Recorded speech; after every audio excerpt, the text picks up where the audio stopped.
Never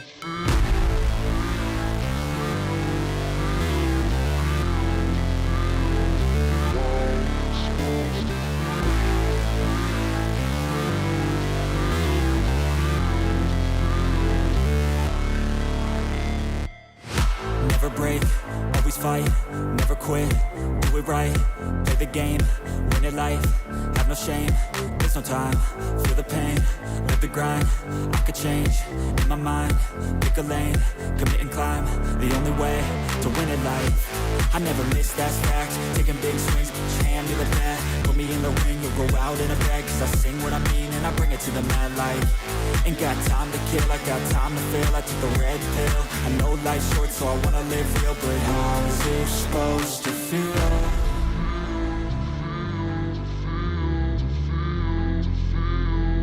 How's it supposed to feel?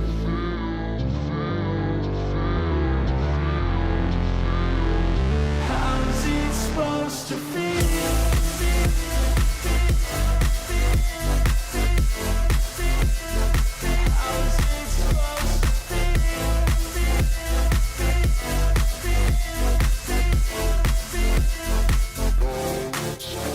They wanna say my name, but they holding back. They wanna say they hate, but they know it's cap. I ain't play no games, I just do, that's fact. And I don't feel no shame, it's a mood you lack. I go crazy, nah, but I ain't lazy. Track after track, I work on this shit daily. Pass me the jack, right as fuel, got me hazy. About to unpack all these things I've been chasing.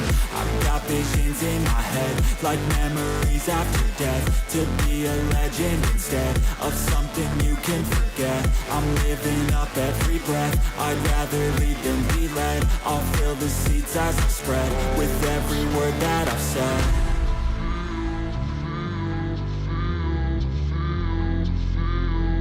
How's it supposed to feel?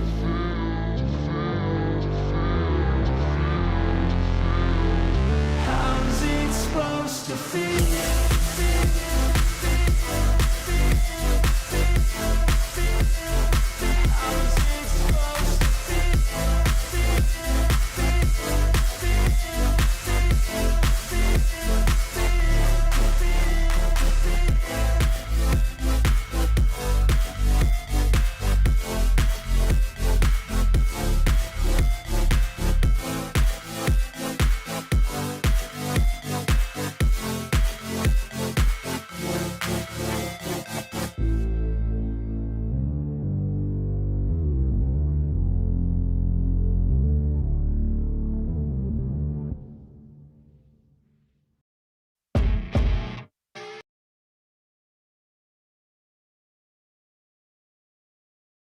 All right, morning. How we doing this morning? Oh, man, another beautiful morning, boys and ladies. Okay, we got, let's see. Guns and Goblins? What is this?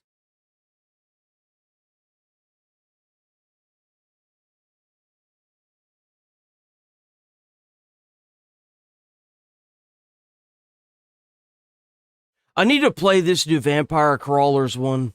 It looks really good. Okay. Oh wow, we've got quite a few things today. Okay, hold on, wait a minute. Oh, what? Did they hook us up last night? Oh dang. Okay, hold on, wait. Got a lot of new stuff. I don't think this game's gonna be very good. Or maybe I'll be wrong.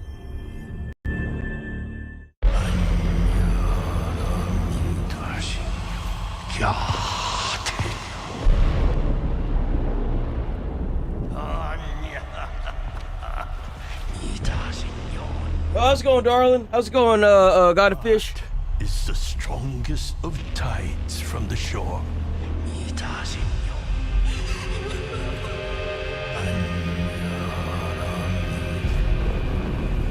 Lost cause. You know, I might actually be wrong about this game.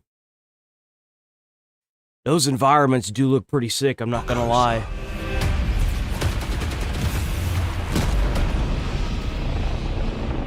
Ruled by the eclipse.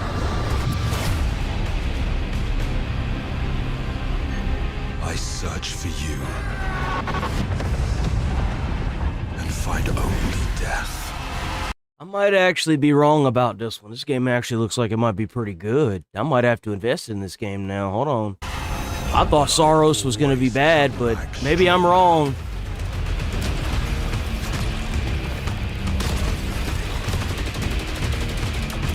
The enemies do look really sick.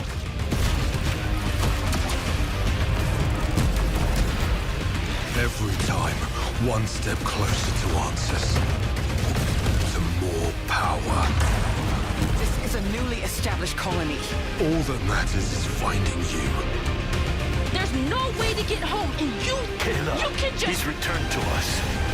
Oh, they're using the back like a Dead Space. That must be the health, so that way there's no HUD. So if you pay attention to this spot on his back, you'll notice in some scenes it's blue. Watch. To more power. This is a newly established colony. All that matters is finding you. There's no way to get home, and you can just... He's returned to us.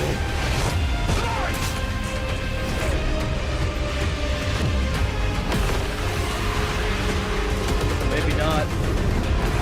The sun is forever. And so am I. Yeah, maybe I was wrong about this game. This game does actually look pretty good. April 30th, that's this month. I'll have to check it out.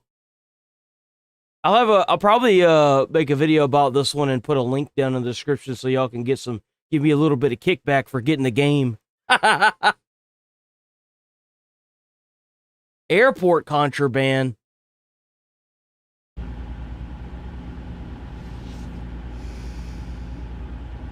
Caladara Report Airport.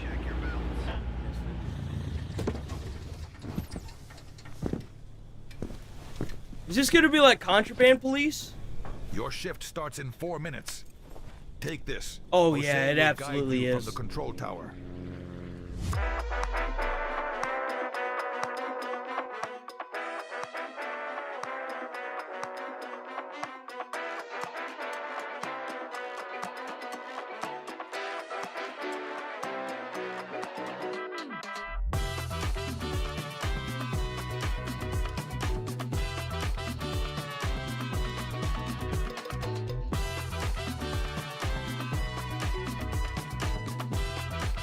Oh, that sucks.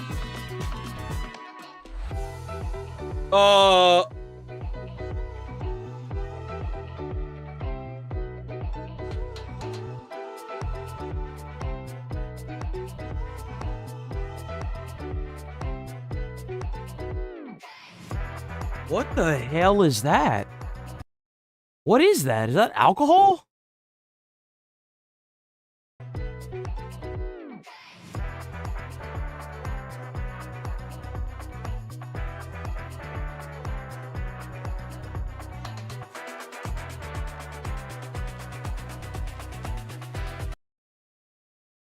That game looks like it might be pretty fun.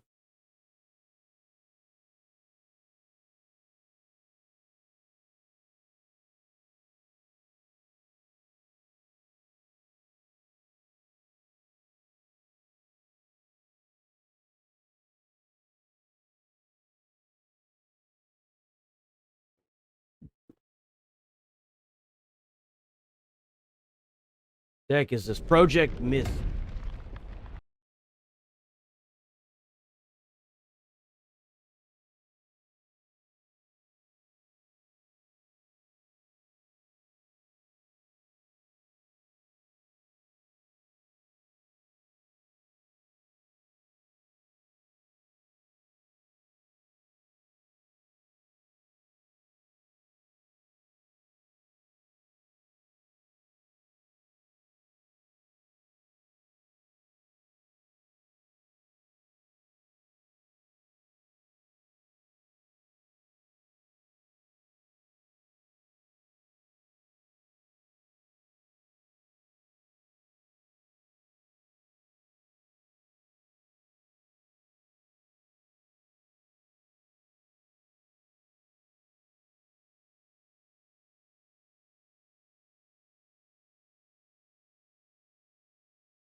That is the whale shooting at him? Oh my god, the whale shooting at.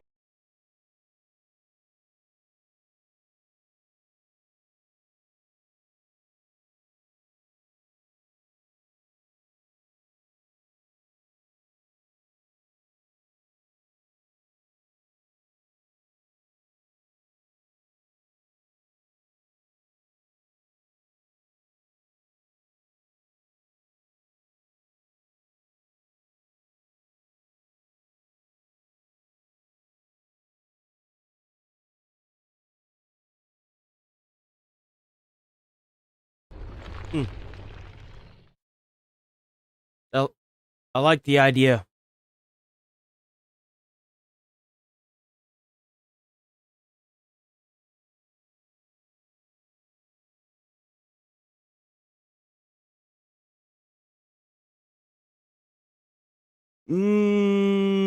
War of the Dragon. What is this? A wind rises once again. Oh, what's this? This is not the beginning. Because there are no beginnings nor endings to the turning of the wheel of time. Garbage. Oh yeah, so yeah. Here we go.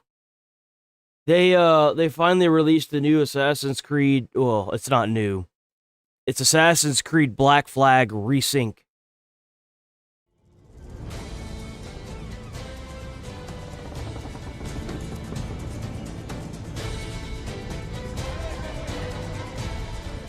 We fly no colors out here, but praise the lack of them. I've heard good things about Black Flag.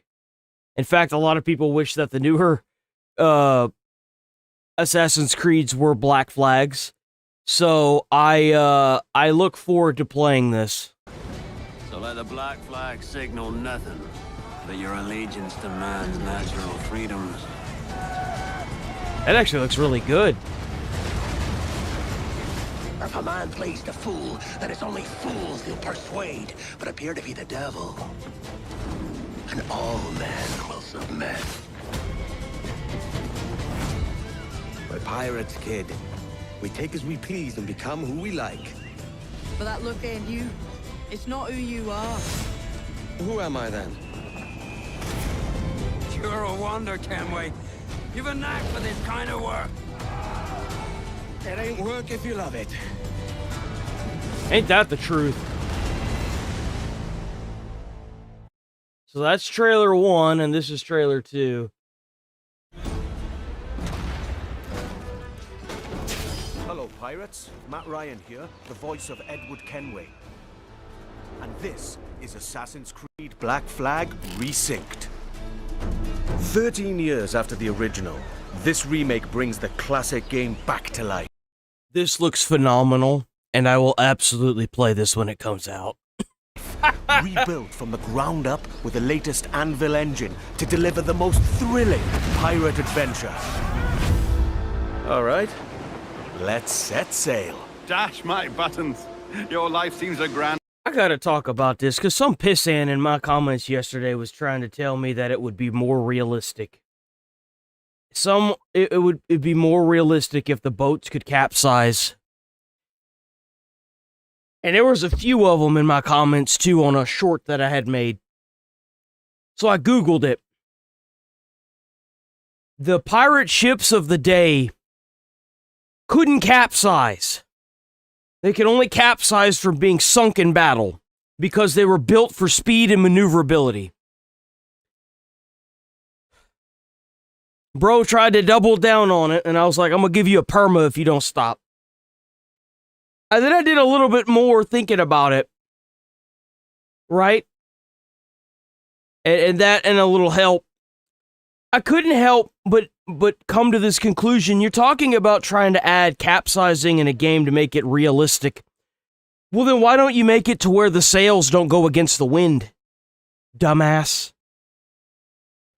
It's this mentality of trying to slopify every game on the market because you want to make it a 1,000+ hour game for no reason. Do you know who benefits from spending 20 minutes building a boat in a game and then it capsizing is? Well, I don't know, but it damn sure ain't the player. That's just annoying. It's annoying. It adds nothing to the gameplay. And the people that keep saying that are stupid, because that's not realistic at all.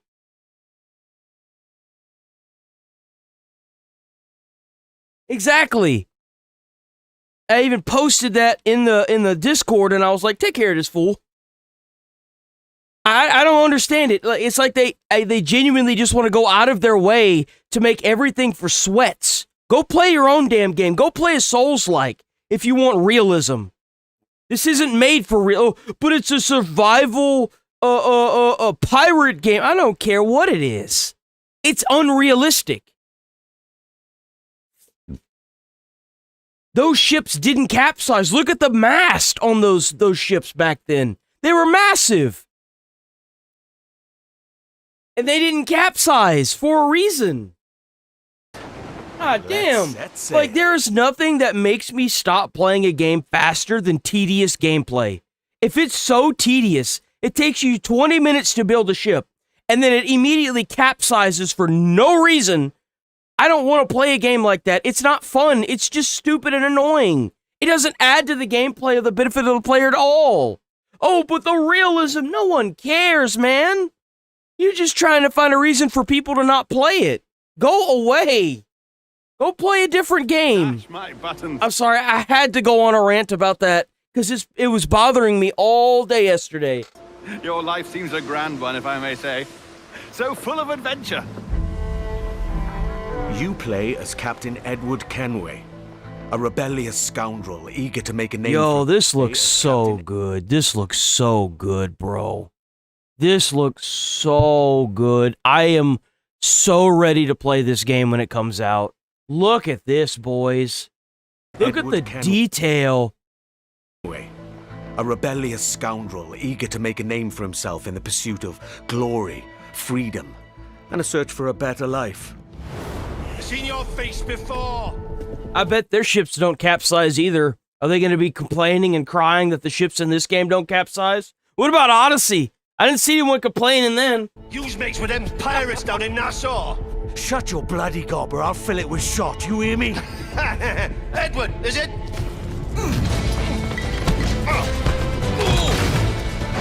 After crossing paths...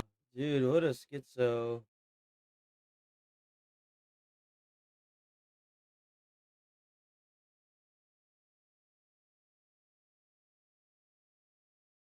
You know what? You ain't even worth it. Well, actually, you know what?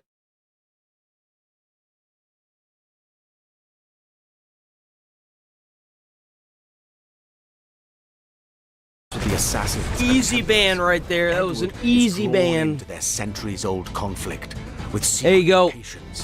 Now you'll stop getting me on your feet. Treasures at stake. Along the way, he joins forces with infamous. I missed that little segment. Into their after crossing.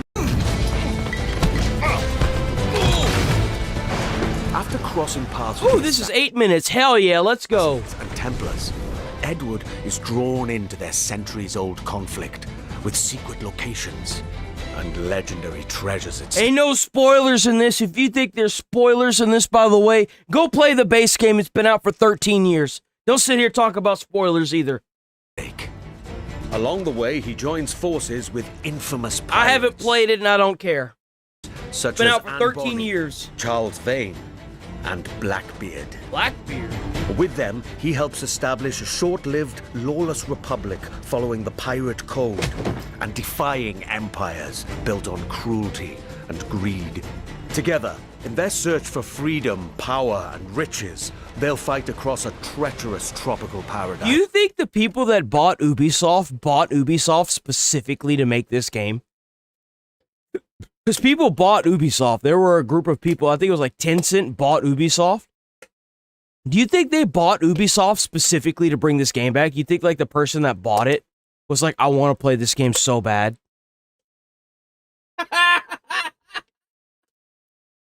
Windrose looks amazing.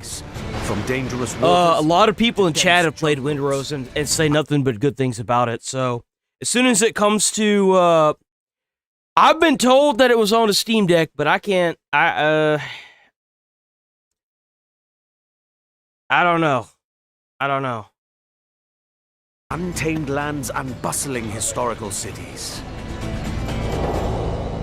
You play it on a Steam Deck. What the fuck? How are you able to play it on a Steam Deck?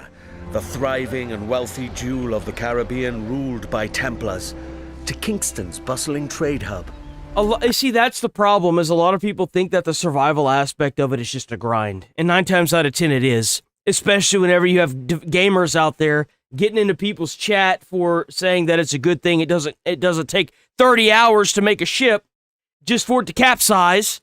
And Nassau, the beating heart of the Pirate Republic. Each city offers a distinct atmosphere shaped by opportunity. I mean, it's just the matter of checking it. Yesterday, whenever I got off, I was just so done with everything. I like didn't even play anything. I just kind of relaxed and watched XQC and a little bit of Asmon. I was like, I'm done with life, bro. I'm done with life. It's a new level of immersion and realism, powered by high-resolution textures, enhanced lighting. I need to look at Steam. I'm going to do that today. Detailed environments. And a new dynamic weather system. Oh my god, the game has a dynamic weather system. That's really cool. That is so pretty. I look forward to playing this. Even underwater exploration is more expansive, more beautiful, and more perilous than ever before. Whoa! With seamless access to cities and locations, the world feels truly alive. Ship stopped! Yeah, but, my issue is that if you're gonna go through the trouble to add capsizing into the game, like, you're not gonna just...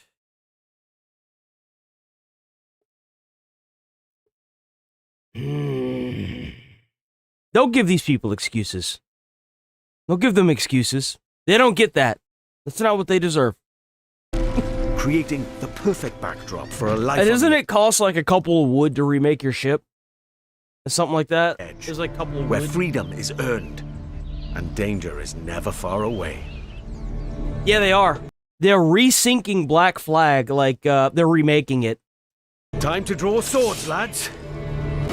The combat system has been entirely reworked into an action-oriented experience. Oh, nice. While wielding dual swords, pistols, and hidden blades. I love that you can dual wield. Now plays a specific role with faster, more fluid attacks and combos. Damn. Land a perfect parry to open up your target for an instant kill. Why isn't there any blood? With up to 4 chained takedowns. Use walls, ledges, and breakables to your advantage. Where's the Keep blood track at? of your opponents and use all your tools to level the playing field.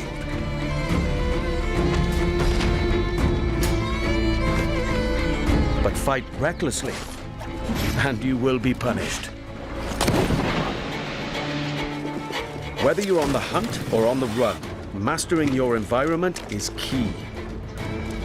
As you navigate through cities and jungles, you'll experience smooth and improved iconic parkour moves. From free jumps, to back ejects, and side ejects. These options offer a range of reactive movements, giving you tighter control, resulting in greater speed and deadlier assassinations. Been blazing, what's that mean? Being a pirate assassin often calls for a subtle approach. With Resynced and its enriched stealth system, you can now crouch freely as part of your toolkit to approach targets. Hey, you like that? Bro, I used to just do gaming. I would just get on and immediately start gaming. I'd put it like any game I play in the hardest difficulty. I would sit down and do like entire playthroughs of God of War, the first 3, and then Ascension. I'd sit down and do that in an entire game in one stream, and then like do that like I used to revisit that every year. I just stopped doing it because, dude, it don't get any views on YouTube. None. Not a single view. Well, I mean, other than, you know, God and a fish, but other than that, nothing. I got to New Game Plus 6 and Elden Ring on stream. Like, I played all the way through it, even the DLCs, all the way to New Game Plus 6. Never did the New Game Plus 7. Never got around to it. Tailing and eavesdropping missions have also been revamped. In the original game, getting discovered meant instant desynchronization. Yes, this was a pretty big pain point. We remember. And now, the action continues. Your objectives remain, but your target will react, and you must adapt accordingly.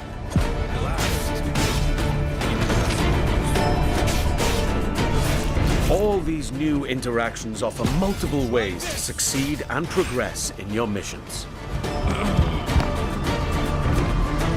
Of course, this wouldn't be a real pirate adventure without a ship. Yeah, let's talk about that ship. Like, I want, because like in Odyssey, you could upgrade the cannons and stuff, and you can steal crew members from other ships whenever you beat them. Can you cleave other ships in half? Like, let's talk about that. Jackdaw. You named your brig after a poxy bird. The Jackdaw. What a beauty. Set sail and freely roam the Caribbean. Now equipped with even more firepower, the Jackdaw can conquer the high seas like never before. Oh, that's cool. What? That's really cool.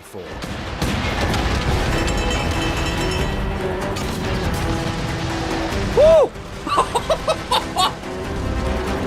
With new alternate fire upgrades for every weapon, you now have more power and flexibility to rolling into a wall of cannon fire. overcome opponent ships in any situation.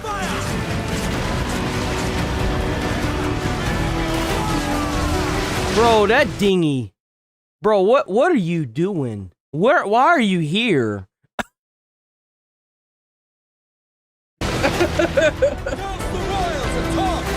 You will engage in epic battles, boarding parties, and fort raids. All of these are back, and as challenging, dangerous, and exciting. Oh, you can board ships. Okay. Okay. To reinforce your crew, 3 brand new officers make their entrance. Lucy Baldwin, the Padre, and Deadman Smith. Each officer has a unique narrative quest line that reveals their backstory. Damn, so they added new characters with quest lines. That's what's up, man. Gain their trust to recruit them to your crew and benefit from their special gameplay abilities. Deadman Smith, for example, unlocks a double shot from broadside weapons. That's cool. Damn.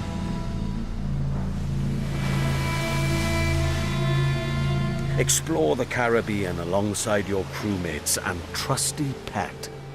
That's right, you can now find a cat or monkey for the Jackdaw. Yo, I gotta find the monkey. I don't care about the damn cat. That's I want right. the monkey. You can now find a cat or monkey. Monkey, 100%. 100%. I'm gonna be rolling up in that bitch like it's the Pearl, bro. Engage and plunder other vessels. Steer through violent storms, rogue waves. Or just soak up the sun, regaled by shanties new and old. For the voyage is long and the winds don't blow, and it's time for us to leave away. It's not Assassin's Creed multiplayer. Black Flag Resynced offers a deeper, more immersive adventure that remains faithful to what players love, while enriching the experience. Oh, we're gonna have to ban Sticks. That's it. Sticks is cooked. Enhanced gameplay features and fresh quests and storylines, including ones for the officers you And you met know what's sad is some people actually really think that too. Man, how sick must you be? earlier, and just between you and me, new narrative arcs involving our old friends, Blackbeard and Steed. Really? So they added even more quests after the quests. Yo, I love to see it. Let's go. Yo, hold on, wait a minute. Is Ubisoft making a comeback? Ubisoft might be making a comeback, boys. By empires, and relive the era's explosive events amidst the ancient war between assassins and Templars in the ultimate pirate fantasy. Gold, infamy, and adventure Hey, await. you got a Wind Rose server? Raise the I didn't think they black had that yet. Again. I think they had servers quite yet.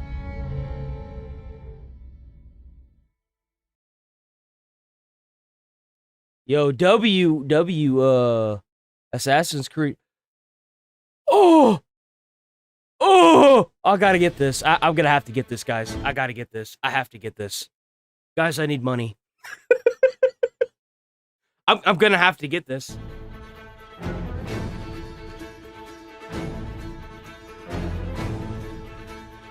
Holy crap, so they're...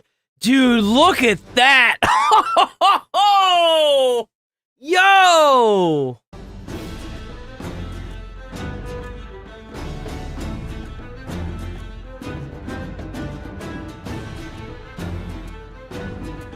That is sick.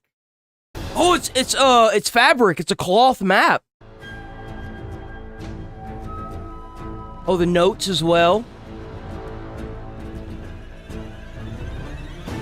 The steelbook. Oh.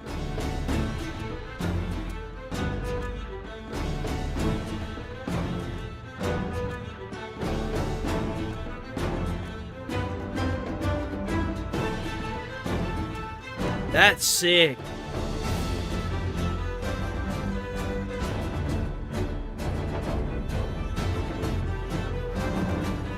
Wait, what is that? What is that? Is that some kind of like badge? Yeah, it's gotta be some kind of badge, right? Oh! You should take a look at Beanie Sanders called out W Dono, by the way, W5 gifted, or 5 Dono, $5. Hassan and went calling him a extremist. Un-American. Oh, he is. Hassan Piker is an un-American extremist. He says he is. It's completely obvious. If you actually think that Hassan is pro-American, bro, you're cooked. He's absolutely un-American. He says he's un-American. He says he hates Western culture. Of course. He hates America. I'm totally getting that, boys. I'll do an unboxing for it. I don't know where the hell I'm going to put it. I don't know where I'm going to put the statue. Maybe if I move the Doom Eternal, maybe if I move Doom Dark Ages, I could probably move him somewhere else and put that there maybe. Damn, Ubisoft might be coming back, guys. Ubisoft been eating the poop for so long, they might be coming back. Oh, this looks good. What is this? What is this?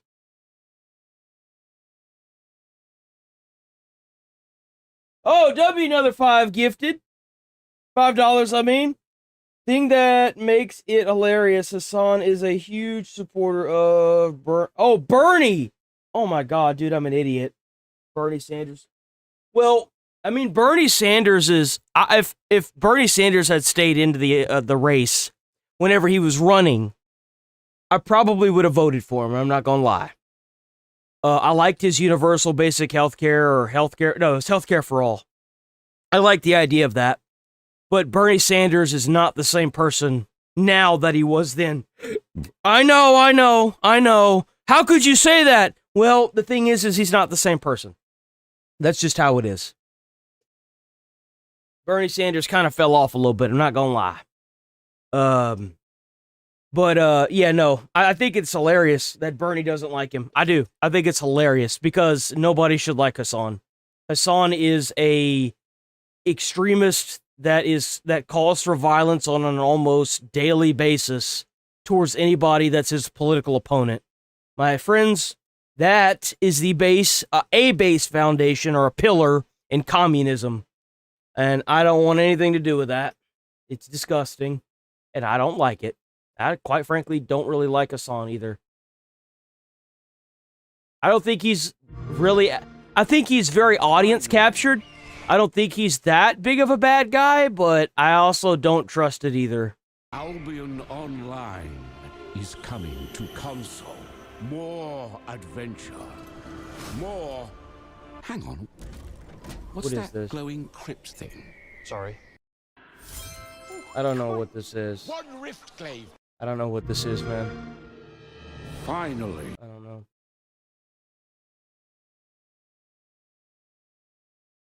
Why does that look like... That, low-key, that kind of looks like, oh my gosh, what is that Souls like? Liza P. This kind of looks like Liza P. I wonder where they got their inspiration. Maybe in a dream. A sea, deep within the mind. It is called the Vapor World. Is this... Where am I? Bro. Come on. Bro wakes up in a crater.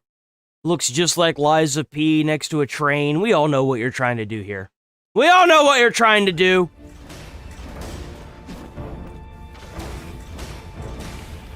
Blue, like the eager ergo. Sorrow becomes the beast. Guilt, the prison. He's even got the big wrench, bro. He's even got the big wrench. He's got the big wrench. Bro. Bro. No. No. No.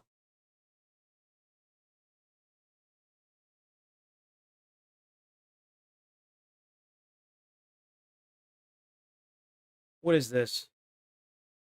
Oh, what's this? Oh, what's this? What is this? Hold on.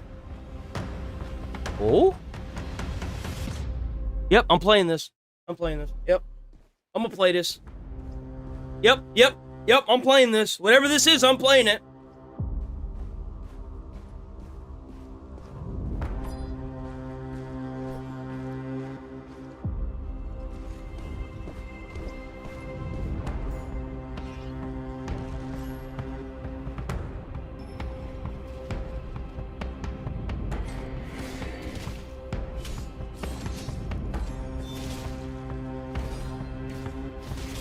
Ooh, there's a parry system.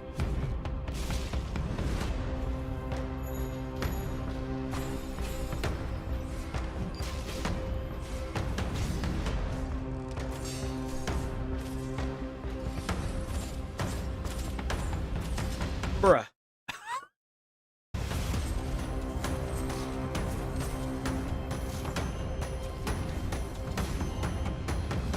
Ooh.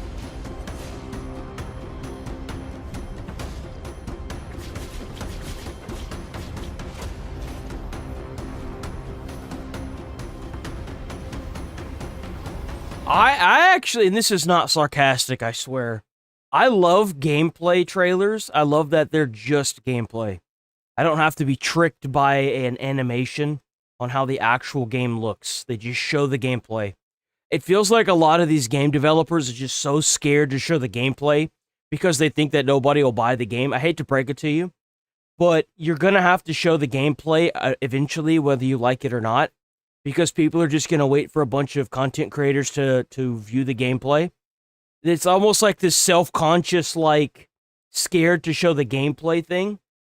And I just don't understand it. If you spent so much time and effort on making a game, own that shit, man. Own it. Own it. Seriously.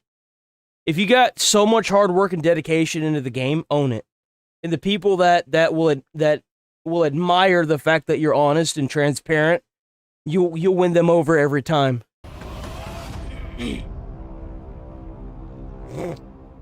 That's cool.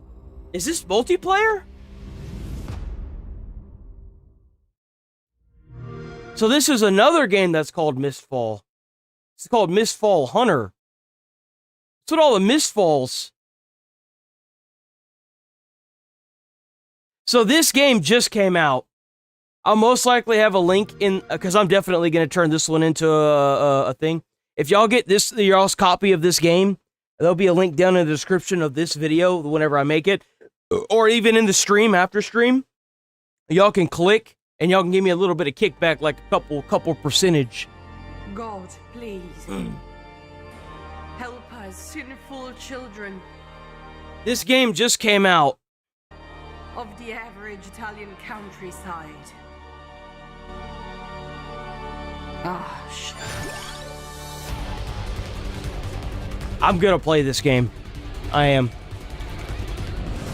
The same person that made Vampire Survivors made this one. So you know it's gonna be good. Whip it! Stronger! It's a lot like, I think, Slay the Spire, the one that just came out. Attack. I don't go without a fight. Well, how's it going, Appalachia TV? We're back! Nope, we never left. To kill the monsters. Grease and green leather couch. To explore maps. To find treasures. To love. To shine. Game demos used to be like a must for every game. Yo, W Vampire Crawlers. I'm totally gonna play this game, by the way. Totally gonna play this game. As soon as I'm done with Mouse PI for Hire, I'm gonna play that game. It'll be between that and Diablo 2. Ah, no! I closed IGN, hold on. Damn it. Dad, please. You don't want to do this. I came to this planet for one reason. To conquer it. That cinematic looks so good. If they made the anime look like this, dude, I would. Oh man. I've heard some people say that the animations for the show look like shit. Fuck you. I think the show looks amazing. Stand for the cause. I think it was Charlie that said that. For revenge, then I left. The journey's more than a climb, so if you can't walk in my shoes, then you can't speak on mine. Hit me. As hard as you can. Happy to. You can't speak on mine. Mark, where are we? Took the words right out of my mouth. So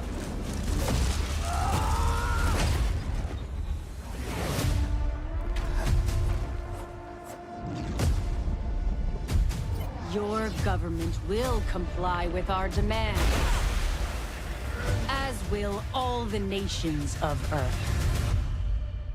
We cannot allow that to happen.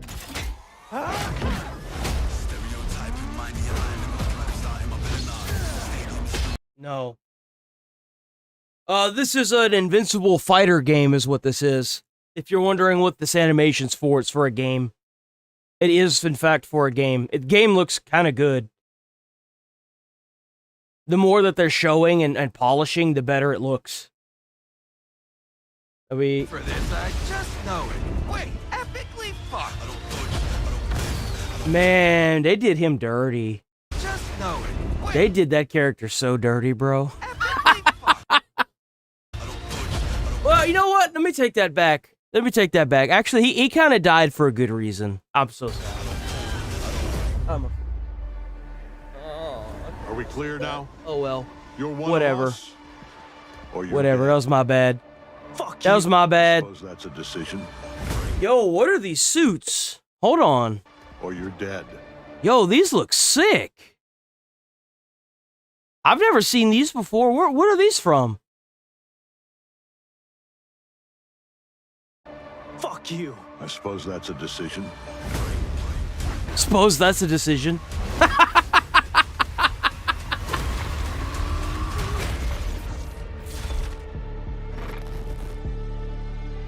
Yo, dang, that animation was sick.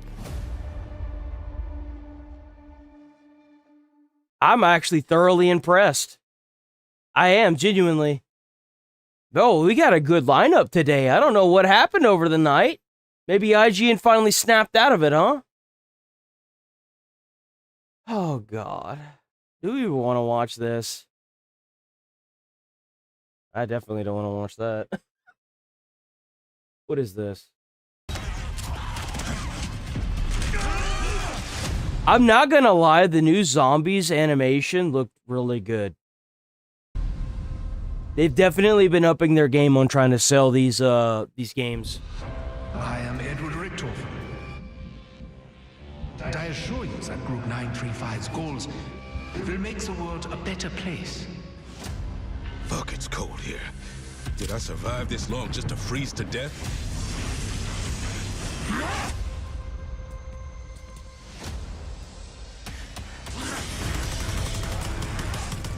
I don't like inflicting pain.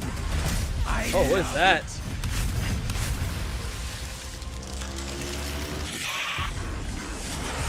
I kill best in cold. That should warm you up. Am I the only person that only sees traps as a waste of money? Bro, it's hard to get that money. Why are you wasting it on traps? I can understand, like, if it stays the same amount every time you use the trap. But, like, you just can't have anything good in the zombies maps anymore. Because, like, it goes up by, like, 5,000 or 6,000 every time you use a trap. And it's like, dude, I'd rather save the money in case I go down. It sucks, like... It's gonna be a scorcher today.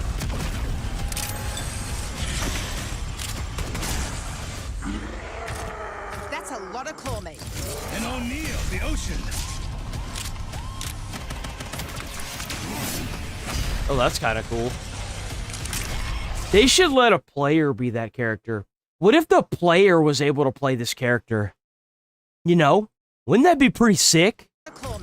Like, think about that. Think about if COD could really cash in with that.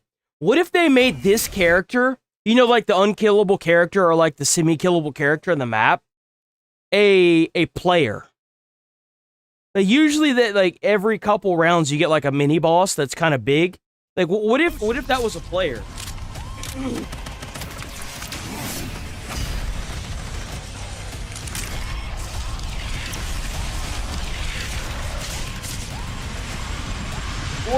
Morning.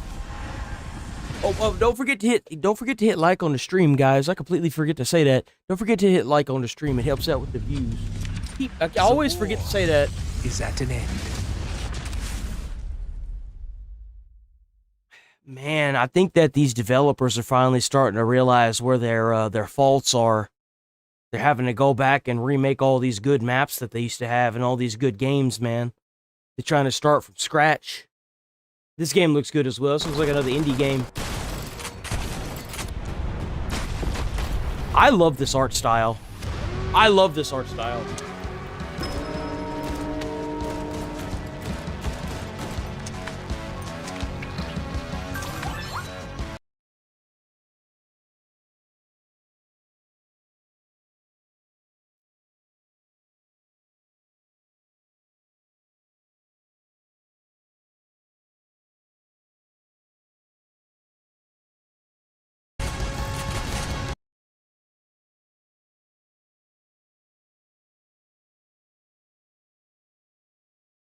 Damn!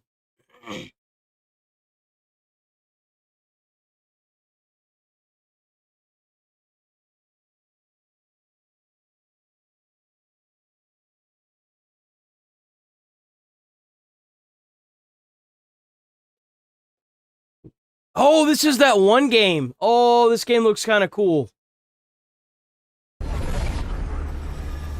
So I think this game looks really cool. Yeah, did you see that?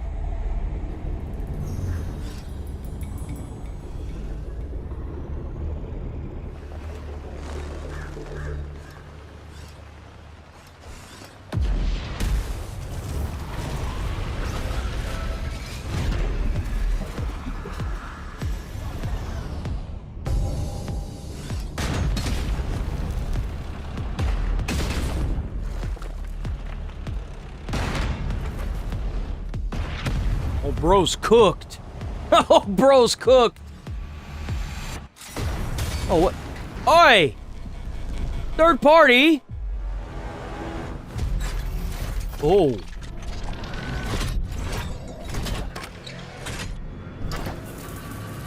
Uh-oh.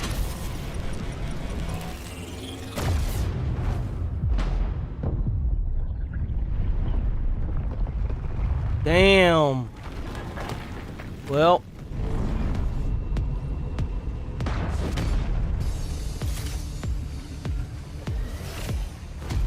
That's really cool.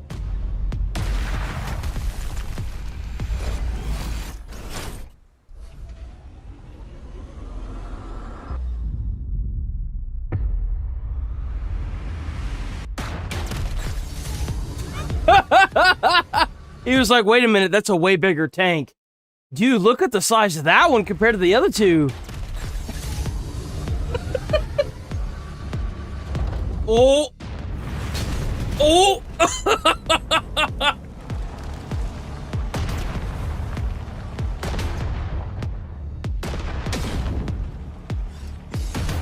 Oh, he's trying. He's trying.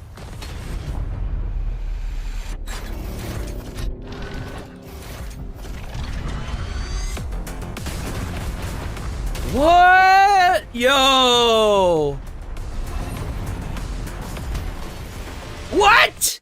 Whoa, hold on, wait, what? Yo, what the fuck? What did I just witness? Yo, every time I see this game, it gets cooler and cooler.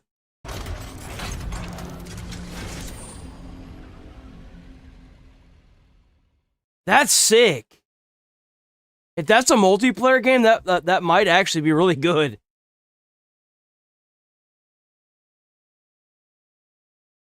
Oh, damn, they got the Saros review. We can watch this and take it with a grain of salt, boys. Is that everything? I don't think there's anything else, right? Yeah. Wait, what is that?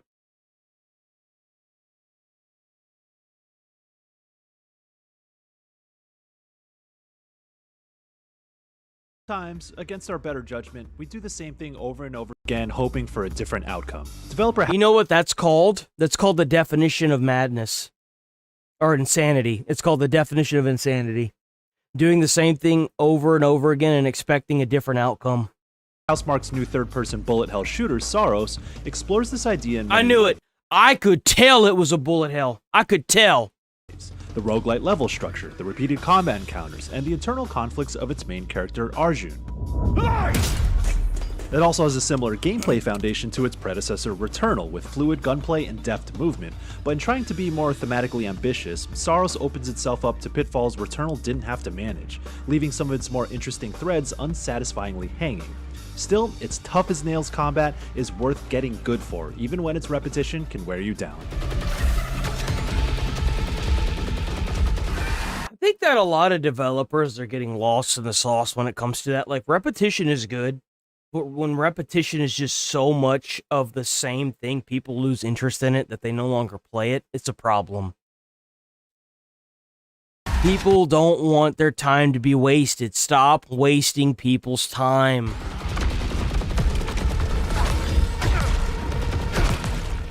Arjun Devraj is an expeditioner for the Space Corps Soltari. He sports the voice and likeness of actor Rahul Kohli, who absolutely nails the leading role. This is what it does. It gets in our heads, and it twists, and it turns. His crew is sent out to investigate the disappearance of previous expeditions on Carcosa, a planet riddled with biomechanical imagery and the gothic architecture of a lost alien civilization.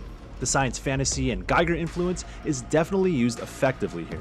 It's also reminiscent of the modern Doom games, especially when its chaotic combat encounters and pounding soundtrack evoke a similar feeling. You quickly realize that something is extremely off, with each solar eclipse turning the planet into a hellscape and inducing a deep psychosis that chips away at everyone's well-being as tensions grow increasingly hostile. There's a second one? Where's the first one? There are parallels to works like Heart of Darkness or Apocalypse Now, but Saros is more of an adaptation of the 19th century anthology The King in Yellow by Robert Chambers. It pulls names and themes directly from the book itself while brushing up against a little cosmic horror. You see Arjun battling with his own sanity and past decisions as you get further and have to ponder, what is Saltari's real purpose? The first video I see of Postal 2 is a dude twerking. Does that matter? Why does Arjun keep respawning as few even bat an eye? Is any of this real?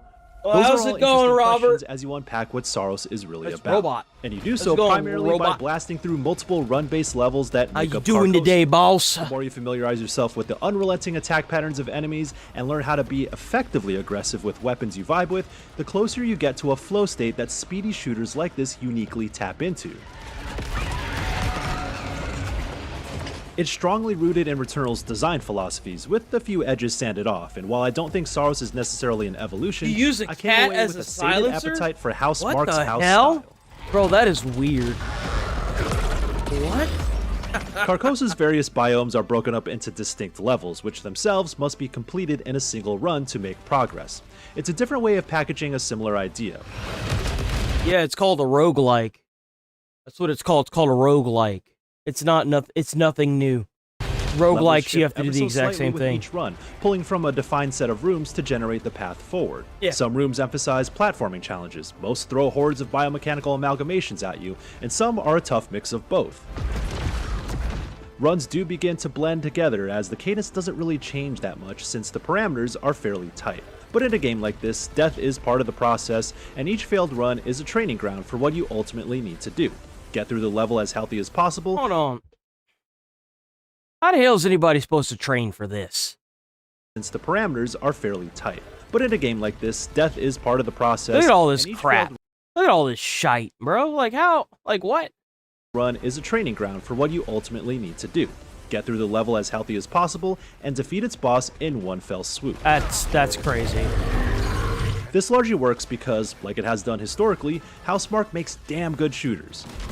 I would assume that you can parry the blues, but the reds you get hit by are the oranges. From 2D and top-down shmups such as Resogun and Ex Machina to the third-person bullet hell of Returnal. So speed and agility are priorities, and that's balanced with a generous tracking system for aiming, which makes Saros play a little closer to an arcade shooter. This just looks like a roguelike Doom. That's what it looks like. I often relied on the Onslaught rifle that disables auto-aim altogether for powerful shots, or the Smart rifle that homes in on targets to let me focus on mobility. Most guns come with a satisfying impact, including pistols that remain relevant throughout, and the late-game ripsaws that tear through enemies with Why damage the over hell time. would you want to use a pistol in this? It sounds like you just like making your life a misery. Like, why? All of which come with different perks and in several variations that drop randomly during runs. Saros makes brilliant use of the DualSense controller's haptic feedback here, mapping its alternate fire modes to a half trigger pull. Yeah, no one cares. No one cares. No one cares. No one in the world cares about that. You know who cares about that? An IGN reviewer sitting behind his desk hating his life and hating his job. That's who cares about that. Don't worry, we don't care what your checklist says, I promise you. That you physically feel, and the windup of your power ability to a full trigger pull, both of which are crucial to execute at a moment's notice. And you know what's even crazier is that you could just disable that in the settings. Which shows that it's not a necessary part of the game. Firepower is only half the battle, because the most challenging part of Saros is reacting to the colorful beams that hound you on the battlefield. Enemies fire off a rapid mix of blue shots that can be absorbed to fuel your shield and power ability, red shots that can be parried but not blocked, and yellow shots that build corruption to limit your max health, but empower certain weapons. So knowing when to evade and when to take those hits head on is something you'll constantly have to process and learn to love.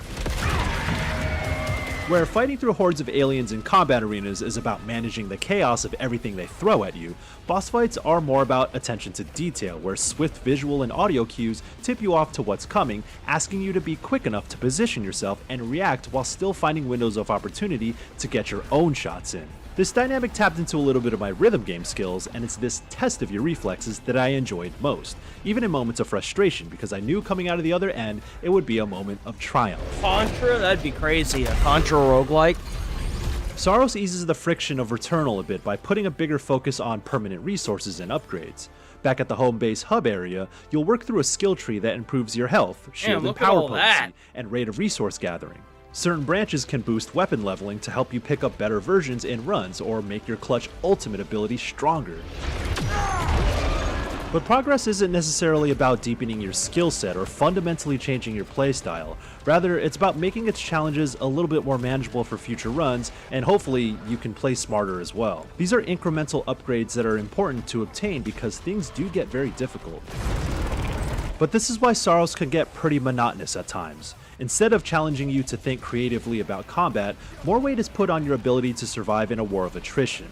I respect that approach, but when you have to spend 20 to 30 minutes going through the motions in a level just to get another shot at the boss, the repetition begins to settle in. I suppose it comes with the territory for a roguelite shooter of this style, where build crafting isn't really a thing, outside of hopefully plucking out your preferred weapons and powers with a good set of perks. It's an approach that has its merits, demanding that you stay locked in during a run, but that doesn't stop it from feeling tedious in spots. As a PlayStation 5 exclusive, Sorrow seems like it's trying to align itself more closely with Sony's other prestige single-player games by having a more deliberate, high-concept story. Themes of trying to break harmful cycles, coming to terms with grave mistakes, and even struggles with sexual identity work their way into what initially seems like something primarily inspired by Hollywood sci-fi. Well, guess I was right. Commend that approach because there are intriguing threads to pull on, but the ways the storytelling comes up short really stick out when there's a bigger emphasis on it this time around. Sorrows gets halfway there, but unfortunately leaves many of its stronger plot lines underdeveloped. I thought you were. Oh well. Arjun is a compelling lead because while he's dead set on chasing someone important to him on Carcosa, something deeper continually brews inside him. His stubbornness manifests in various ways as he simultaneously tries to make sense of the loop that he's stuck in. I can't let her. I can't let them down. There are moments when Sorrow's built toward revelations that felt like breakthroughs in the story, which had me engaged, but sometimes those moments would be teed up without the follow-through required for them to fully pay off. Flawed, even irredeemable characters can be really interesting, and feeling conflicted about these kinds of stories. What do y'all think they're gonna give this? What do y'all think they're gonna give this game? I'm hearing a lot of negative things come from the reviewer's mouth. They gave the Mouse PI a 6, a 7. Surely this game will get a 4, right? Is a fascinating mental exercise to work through, but you need a deft hand to truly pull that off. Most supporting characters have arcs that boil down to their descent into madness told in voice notes, and aside from a select few back at base and a bossy Soltari computer that has a bit of an identity crisis, there isn't much added depth. How could Soltari miss so much? Outside of a few cutscenes, there are brief conversations with the crew, but they feel stilted and have weird face animations. At least they serve into feeding into the... So there's not even really a storyline here. So what you're telling me is that there's not even a storyline. Setting. My job is to keep my team. Man, damn, I was right. Don't you just love it, boys? Don't you just love it when you call something out and everyone tells you you're wrong and then you just get validated? Don't you just love it? Team alive. However, Sorrows does have some of the strongest use of readable data logs I've seen. Beyond just being flavor text. I'm sorry, but you can't even say that the game has extensively high quality gameplay. Just go play Doom. I'm sorry, like, I don't... There's some great writing that provides insights in the form of Soltari reports, employee data, that's right, go woke, go broke, entries which create a kind of thematic texture that's genuinely effective. And I wish some of this found its way into the main story. It doesn't help that the storytelling is so abstracted that it obscures your understanding of what is actually happening. Now, I'm not asking for its message to be spoon-fed to me, or its twisting sequence of events to be laid out in broad daylight, but I do expect the story to create through lines that lead to something we can define with only the pieces we're given. Some of my favorite stories and games leave things up to interpretation because there's real power in connecting the threads for yourself. I was wondering about if the story was going to be good because I'm going to be honest, the gameplay just doesn't look that compelling to me. It just doesn't. It doesn't make me want to buy the game at all. Now the mobs, that's a little different. But like, it doesn't really matter if I don't have a really big badass gun to blow them up with, you know? We'll had to lay the groundwork to let us piece it together and form our own perspectives. I get the sense that Sorrows relied a little too heavily on its literary inspiration to fill those gaps. Access the device and follow the path you opened. Returnal was impactful because it solely focused on Celine and her time loop fighting through Atropos. It used that format to reflect her personal struggles that were subtle in the early hours, then gave you the means to paint a clearer picture the deeper you got. What the heck? Roguelite as a metaphor works so well here, and its parallels hit hard when you reached a point where it all started to connect. Saros bites off more than it could chew, which I can admire, but the actual execution struggles to send the message it thinks it's sending.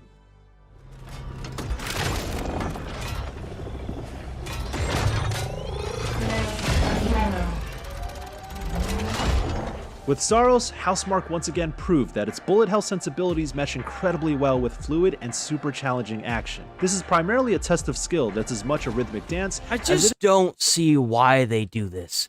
Like, it's hard enough to get people to play roguelite or roguelikes in general. Like, why wouldn't you give it a reasonably good story? You know? It's a fireworks like, show. with Hades, it was different. They had to make the first game have a good story. The second game had a poop story, and that's the reason why a lot of people were alienated. It's just like, they had that audience built up, but Saros doesn't have that luxury. I don't know why they would do this. Punch-packing sci-fi arsenal. The roguelite structure doesn't always work in its favor, as it struggles to balance the repetition that's a natural part of the genre with a strong sense of progression. Although going through the motions was still fine, because at least I could sharpen my skills for some sick boss fights that were as difficult as they were fun. I'm left conflicted after the 22 hours I put into seeing it all the way through to its true ending, though. There's a bigger emphasis on story this time around, and it's more ambitious in some respects, which I can appreciate, but when its strongest ideas are a bit too abstracted, powerful themes can end up ringing hollow. So while it's eclipsed by its just another slop game made to make money, that's predecessor it. in some important ways, Saros was still 7, bro. It should have been like a 5. The gameplay doesn't even look that good, bro. Like, and you said that it gets tedious at times. It's got like, dude, like, what are these scores? What are these scores, IGN? Like, what are you doing? What are you doing, man? banging my head like, against seriously. over and over again. If in ways, Saros was still worth banging my head against over and over again. If you want more on recent was still worth banging my head against over and over again. Why? When you play a game, you're supposed to play it to relax and turn your brain off. If you're just sitting there banging your head into a wall over and over again for $70, why play it? It's that same concept with the ship making and then the capsizing in Windrose. Why do you want to add more tedious gameplay to a game? It doesn't add anything. It just makes it more annoying. Like, how does that add fun and fundamentals to the game? It doesn't. Oh, but realistic, bro, it's a game. Go build your own goddamn ship. Like, I just don't get it. I just don't get it. Why? It's like, oh, well, we'll just deal with it. Dude, stop eating the poop. Stop eating it. If they're serving it to you on a silver platter, knock it out of their hand. This should easily been a 4. Recent sci-fi shooters, you should check out my review of Bro, I just can't. Bro. Just wanted to. So, this is pretty big. So, David, who was a big-time rapper, well, not really big time, but he was moving up in the ranks really quickly. Well, he's in a lot of trouble. To share the latest in the David murder case. This has been something I've been actively following. I know So, like, he, I guess, was doing things with a neighbor that was 13, and then he ended up killing her because she was threatening to, go to the police with what he was doing and ruin his career, so he, like, killed her and chopped up her body.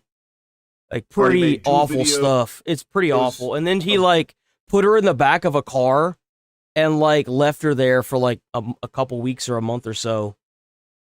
About the case since like, his music was getting so popular that even people like XQC had it on his stream. Like, it was kind of insane. Well, time to make it a trilogy, because I think it's important to cover this. There were a lot of people, and still, even in the face of everything I'm about to tell you that was brought up today from the prosecution, there are still a lot of people that are fighting tooth and nail. I got something better than the wood chipper. You see, like, if you're doing something like that, there's a specific type of hell where that's reserved, damn it, that's specifically for you. Here we go.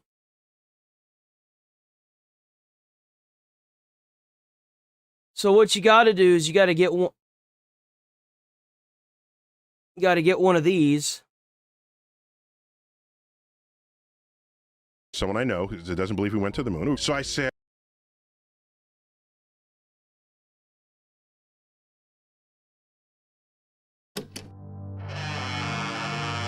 Got yourself. The victim is placed naked in the metal room with a rough grit sandpaper conveyor belt floor. The floor is moving very slowly and never stops. The victim would have to walk constantly to avoid being scraped. The victim will tire and pass out, and the conveyor would pin him against the wall and start scraping his flesh. This will wake the victim up and keep him in agony until he bleeds out days later. That's what we need right here. That's what we need right here, boys.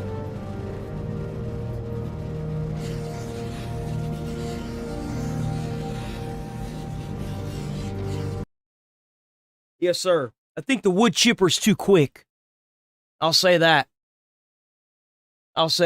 Using their shield to defend David, still believing with their whole heart and 2 neurons that he was framed and is actually a victim in all of this as well, because he had nothing to do with the death of Celeste Rivas Hernandez, a child whom David was dating, by the way. And the Dummies for David movement always likes to, bury that one as quickly as possible. He's homeschooled, so he didn't know. And he's just a little zany. He's a little quirky. He had no idea. That's bad. It's fucking lunacy to be acting like he's some blameless angel in all of this, in spite of all of the evidence that the public has access to. If you bother to do any amount of research on this case with just the information that is readily available to you right at your fingertips right now, all of it points to only one person Hope you're doing who all right. is most likely responsible for her murder, and that person is David. And now, as of today, we're getting even more new information. Really? More than Mosh? Fucking disgusting. They already mentioned a couple days ago that the prosecution has 40 Yep, this is most likely him. terabytes here in this case against David. 40 fucking terabytes is an unfathomable amount of anything. And just a moment ago, they dropped like their first teaser as to what some of this new information looks like. The prosecution alleges that they found a significant amount of child porn on David's phone. Come on, disturbing goddammit, Charlie. Digital evidence. Let's get to CBS LA's Rick Montanez with what we learned in court today. I gotta be careful, man. They've been handing out suspensions and strikes like it ain't no tomorrow, bro. I gotta be careful. I don't need Moist Critical on here saying that kind of stuff, man. Hey, Rick, what are you hearing? If you haven't noticed, I've been cutting it back on the cursing quite a bit as well. They just hit clavicular with a permanent ban on YouTube. I ain't trying to go down that road, bro.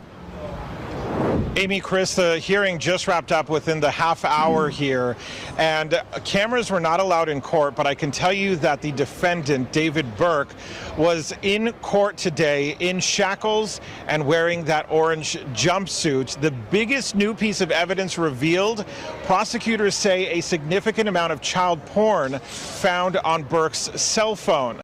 Here that they will be providing to the court. There's still a lot of processing that they are going through right now because there is so much that they have gathered in this case over the last 7 months. But now they are stating they have evidence that there was a significant amount of... No. That is the report on the death of Celeste Rivas Hernandez. The report says, or I should say the family of Rivas Hernandez is absolutely devastated to learn the gruesome details contained in that write-up. That's according to a family statement. So this report, September. The autopsy revealed... That's really sad, bro. Because, like, you have to keep in mind that so they were neighbors, and then he left, and he took him with her, and the parents filed a missing persons, right? she had been missing for a full year before she turned up, you know, the way she turned up inside of the back of that car. The grisly nature of her killing. It being... It's pretty bad. Like, objects, it was awful. And then it was mentioned why it was so difficult for them to figure out what actually killed her. It's because her body was chopped up and decomposing in the fucking trunk of this monster's car. So it made it difficult for the autopsy to definitively say what the cause of death was. And since the autopsy brought this information to light, people have been going through David's music and music videos and noticed... Yeah, they're starting to use his music in court now because of the lyrics that are in the music itself. Some really fucking haunting shit in there. Most notably with the anime video he made for his song Rehab, where there is a character in there that bears a lot of similarity to Celeste Rivas Hernandez.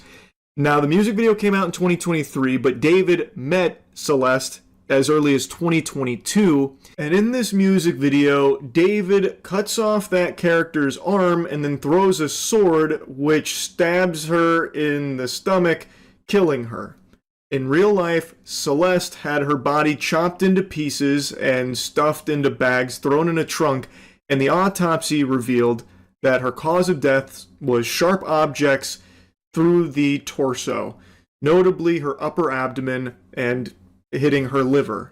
Now, of course, I have no doubt that none of that is going to be used in court in any way, shape, or form by the prosecution. I imagine they have far more solid evidence to be bringing to court in that 40 terabytes. I don't think they'll be using, like, similarities from the music video versus what actually happened, or, you know, video clips that exist where he's... There's just... Because it was his car...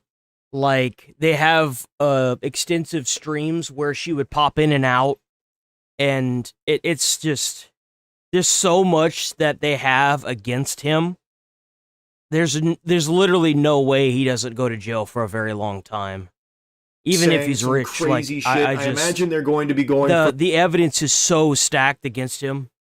For like completely irrefutable things that you can't just write off as a coinky-dink or something like that. But I wanted to mention it because it really does feel like David was just leaving breadcrumbs in his music to the sick and twisted person that he is. And that he had this, like, murderous intent. It's fucking sickening stuff. On Monday, he pled not guilty to the capital murder. It's because, like, so David would have the girl on, right? But the thing is that she would go by a different name. She wouldn't go by her birth name, right? So they kind of had like an inkling of what was going on, but they didn't fully know. So they didn't immediately start pointing fingers. Charges. We spoke with a former federal prosecutor. And the person's name that she used apparently was like 19 or older, you know what I'm saying? So like time ago here on CBS LA Mornings about this new evidence revealed in today's hearing and the fact that David's phone, according to prosecutors, contains child porn. And obviate, but it's also a separate crime in and of itself, and it's certainly the possibility that the feds even step into this case because they typically will prosecute these types of child pornography cases. Seeing this as evidence in this case, wrestle with that in porn. I have no idea to prove beyond a shadow of a doubt that yeah, his phone had child evidence. God damn, dude, stop. In a week, but I just wanted to give you this. Well, they're still processing everything. Hopefully we'll have some updates on it. I wouldn't even worry about the CP.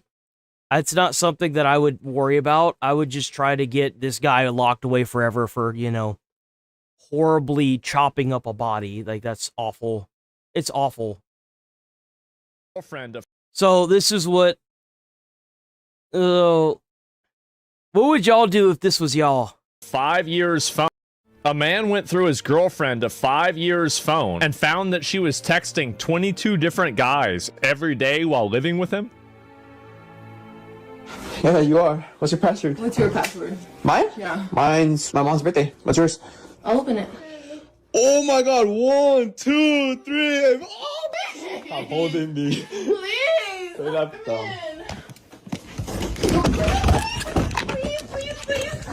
Please. Stand the f away. Please. Oh, I'm sorry. Stop fucking touching me. Stand right there. 6 feet. Stay the f away. Jesus. What does it say? It's been a minute. Let's see each other. Let me come pick you up. I'll act right for you. I promise. I miss your mouth, bro. Oh my god. This girl is getting used like a fleshlight. Oh my 22 different guys. Wow. And guess what? Everyone's gonna fucking see this shit. You're probably gonna get fired. She's hooking up with her boss. that's- Jeez, look at all these messages. my God. 10 hours ago. Look at all these holy shit. 1, 2, 3. Oh my dog. Hey, homie, let go of me. What is she Let go of me. doing? Please. Let go of me. What is she doing? Don't touch me. German, please. Don't touch me. German, please. Don't touch me. Damn. Oh my 2 new messages. 2 new messages. My Dude. god, and it goes on. And it goes on. I'm holding me. Wait. Oh, I'm sorry. Fucking whore. I mean, he's not wrong. Smack my. Oh, she had to get the tank in there, I guess. In a tank to hold aggro on him. That's smart. Again, I'll sue your ass. Huh? I gave you the opportunity to talk to me verbally, and you didn't. You didn't. You decided not to. Okay. You wanted me to find out this way. It Okay. sucks. Okay. Yeah. Yeah, I am hurt. I know I am. Okay, cool. I wonder how much he was paying for because he still got the phone that she had. So like, Like I said, no one's talking to you, fat ass bitch. You're obese. No one likes you. You're obese. You wouldn't know.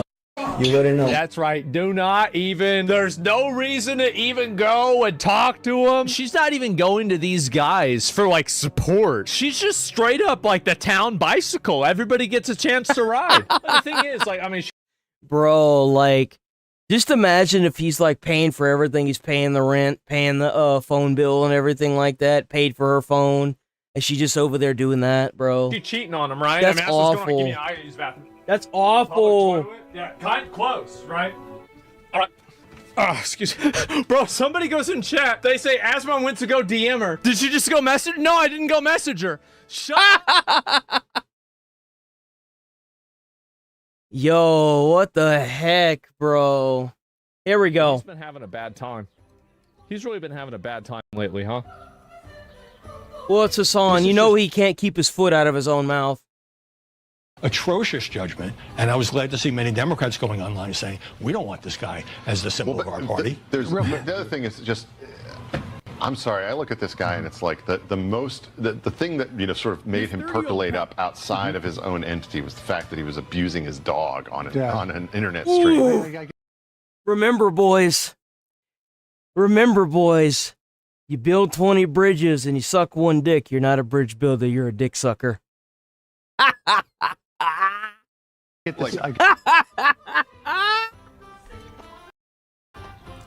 Remember that? Yeah. He was shock collar. Yeah, playing the dog. I get to say, They all know about it. That's the main dude. How is it that that's the one thing everybody knows you for? you're not a fan. We got it, Sandra. Uh-huh. To speak That's in a right, moment justice now for at the Kaya. White House.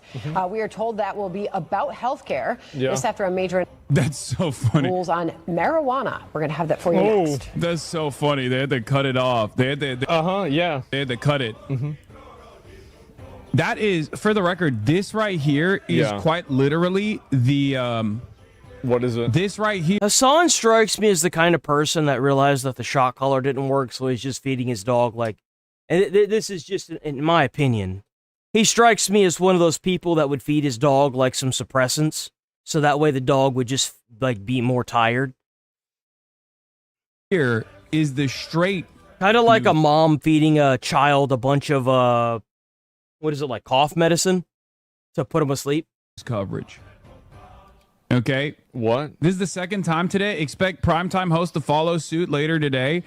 Yeah. Here's the reason why Collargate matters. And I think a lot of people, nobody's ever really saying this.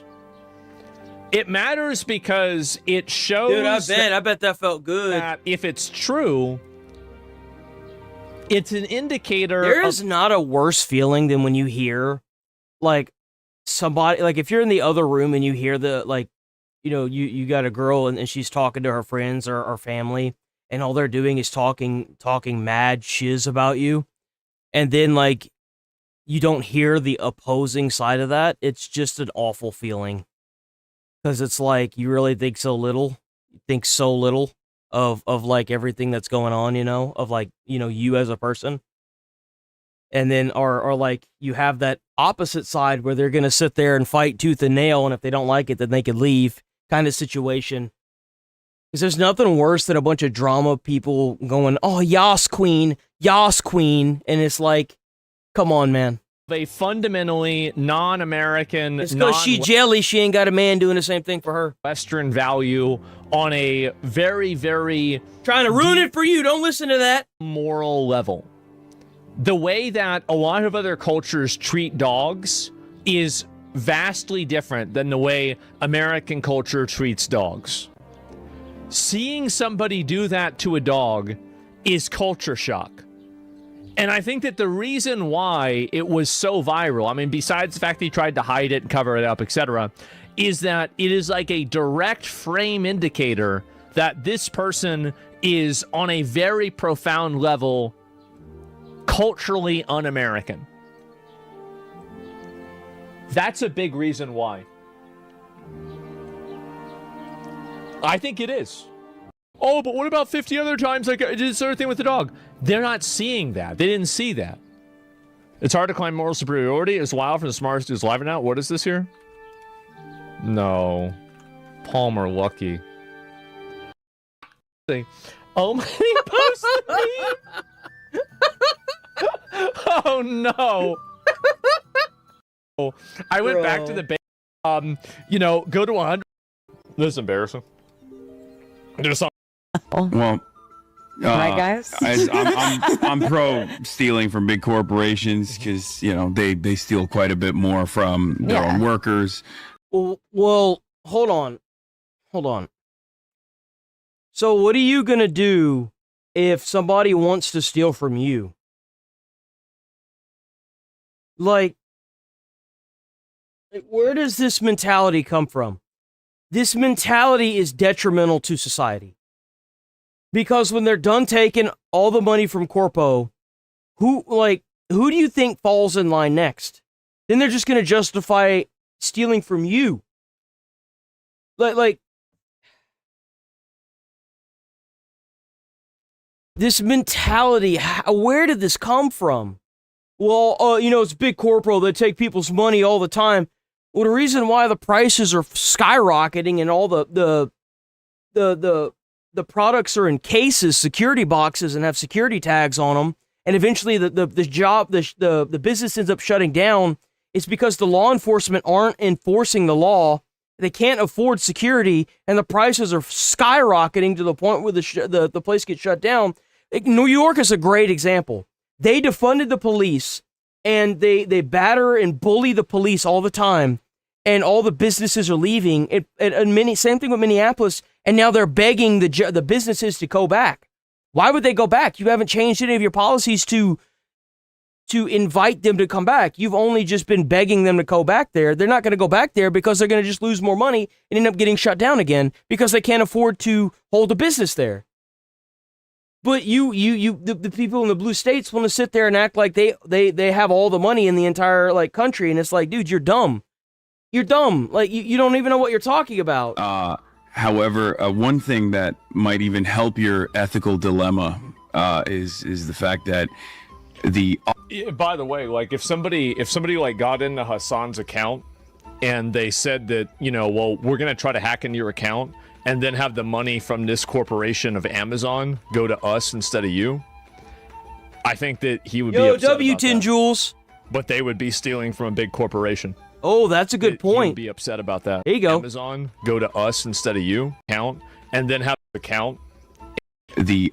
By the way, like if somebody like got into Hassan's account and they said that, well, we're going to try to hack into your account and then have the money from this corporation of Amazon go to us instead of you. Ooh. I think that he would be upset about that. Yeah, what if they started stealing from the individual people that thought like this because they knew, like, let's say you were going to go to Walmart, but then you check your account and then it got hacked and all your money's gone, and you got a little note there that says, well, it was going to go to Corpo Walmart, so we just went ahead and took it. You see how this cycle doesn't end? He's stealing from a big corporation. Ooh, that's a good one. I think that I think he'd be upset. Did you watch it yesterday? Is this the whole thing? And there's another one about the Luigi How's it going, Mjolnir? Look at it. This is so cringe. Yeah. Automated process that they design. WA. These companies know will increase shrink, right? Yeah. So it's actually factored in. The lemons that you stole are factored into the bottom line of these mega corporations, regardless. You do realize that if you keep stealing from places like Walmart and CVS's, the individual locations get shut down. Eventually, they go out of business, and there's no longer any. Well, I mean, the jobs are going away anyway. But like, this whole mentality is so brain dead.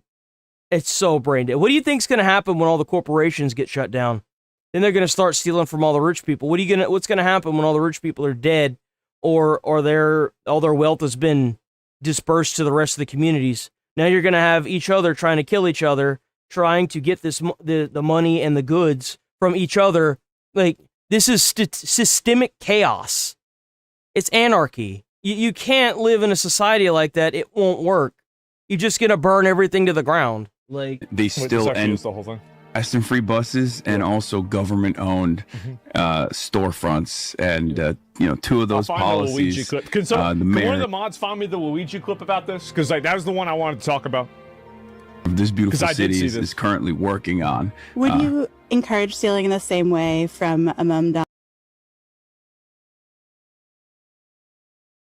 You've been chirping.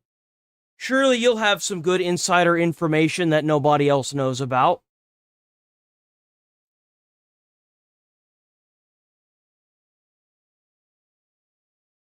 Where'd he go? Yeah, it also raises the prices as well. You say from the axe, let's see here. Government owned, leads to Brett. You're talking about like two targets that moved. Oh my gosh. You're talking about two targets that moved because of theft, which was proven to be a lie. Proven by who? So while you're telling me, by the way, if you say anything other than saying who proved it, it's an immediate ban. So how many stores closed down in New York in the past year? So 8,400 businesses closed in New York City during the second quarter of 2025. So again, who did you watch that told you that the targets, I don't even know, two targets that closed down out of the 8,200 businesses that shut down in New York was a lie?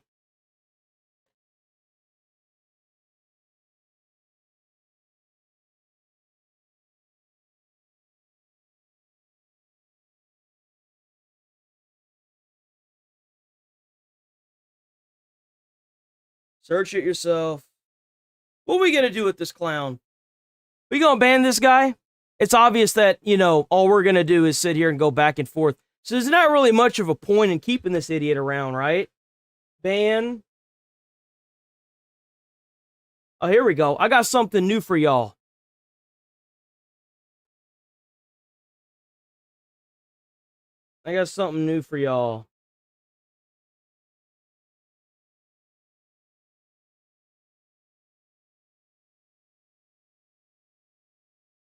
No. How about that? How about that? How about that, boys? How about that?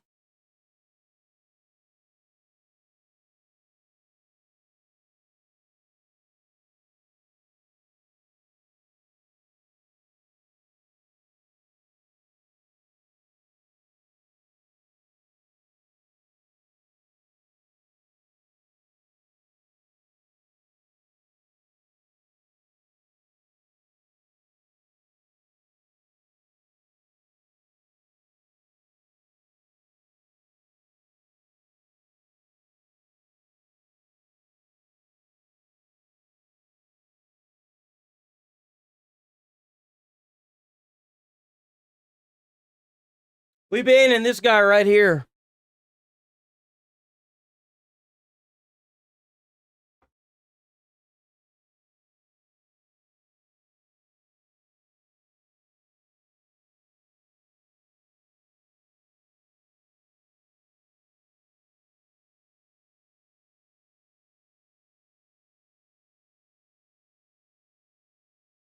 Oh, but the two targets, though, the two targets that got shut down, that was quote-unquote a lie, the two whole targets out of the 8,200 businesses that completely fled New York.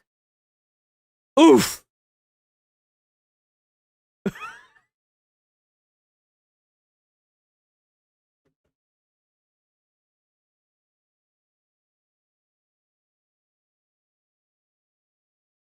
62% with an insult. Okay. So how is it that you're in my comments telling me that I'm wrong about watching Twitch? First off, this isn't Twitch, this is YouTube. If you had a little bit more brain cells to use, I know they're firing in there constantly, but they're not really getting anywhere. You would understand that even whenever you're trying to make these weird statements, they're wrong. Like, how is it that you're even still trying to die on the hill of this two targets thing when there are 8,500 businesses that that have left New York City because of them defunding the police and them having to skyrocket the prices because of all the theft. They're the reasons why you can't go into a Target or into a CVS and not have the peanut M&Ms being locked in a freaking security box. You're thinking in this like small, tiny little space, but for whatever reason, a lot of you people can't see the long-term effect of what this does to the system. And it's because you're stupid. And people like you shouldn't be able to vote. Let's be honest here. Do you want somebody like this with the ability to vote? No. Hell no. You're dumb. You're an idiot. And now you're banned.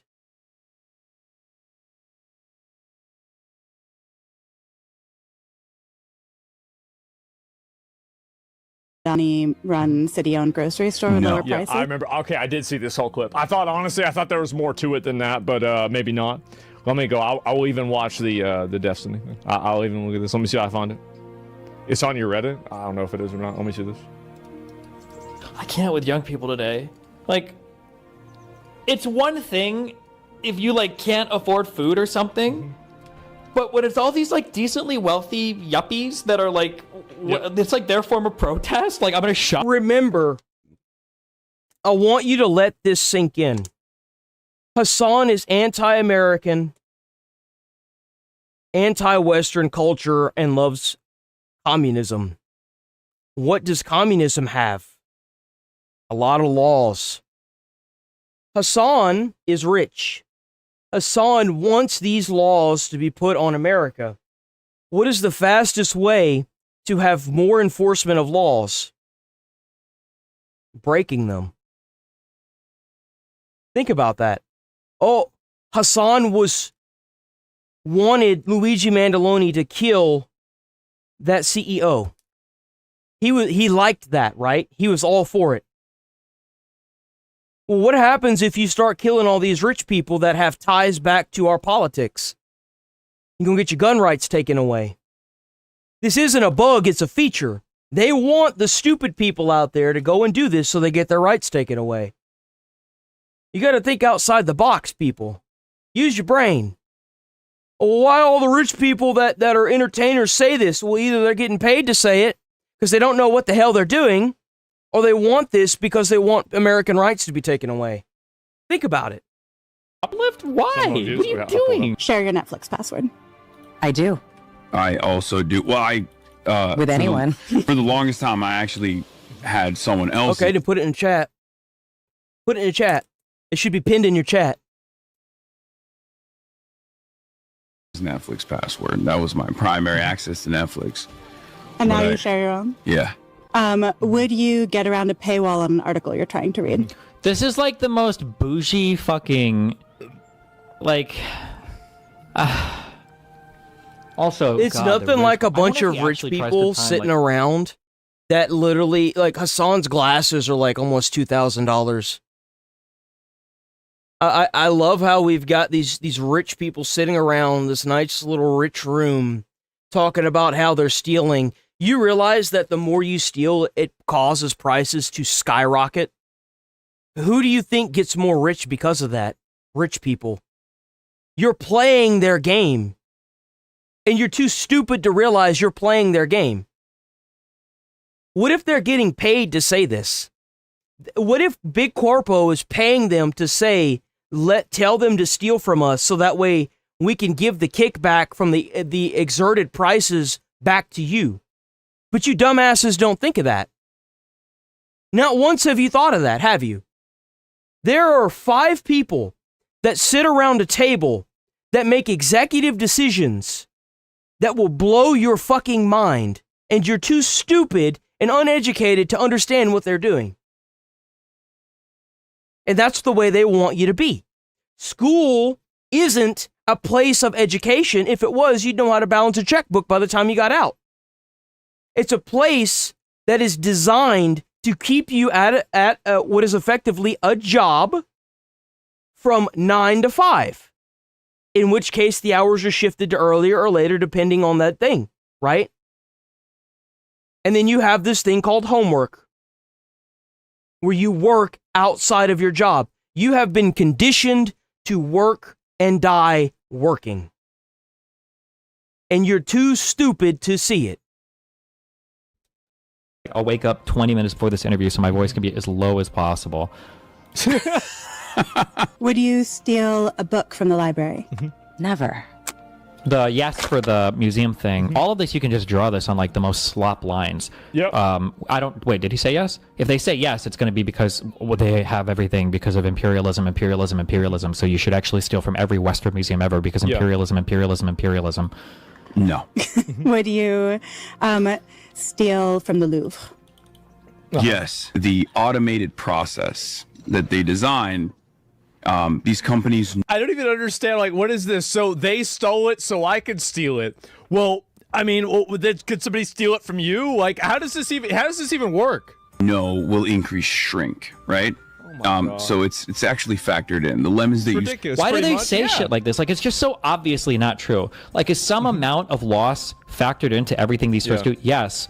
But if everybody starts stealing, it's going to go up. Then obviously that number is going to go up. And now everybody has to pay for it. And that's not going to be factored in. Places are just going to close. Exactly. Like, it's so crazy that these cringe fucks, because they never shop at these like fucking poor places, right? Exactly. No, they don't. They go to these nice rich neighborhoods where nothing is in security cases. They don't have to worry about the prices skyrocketing because they're already unreasonably priced, but it doesn't matter because they're filthy freaking rich from telling dumb people to go to stores and steal stuff so they can get kickback from the store's prices skyrocketing. Like, let's be honest here.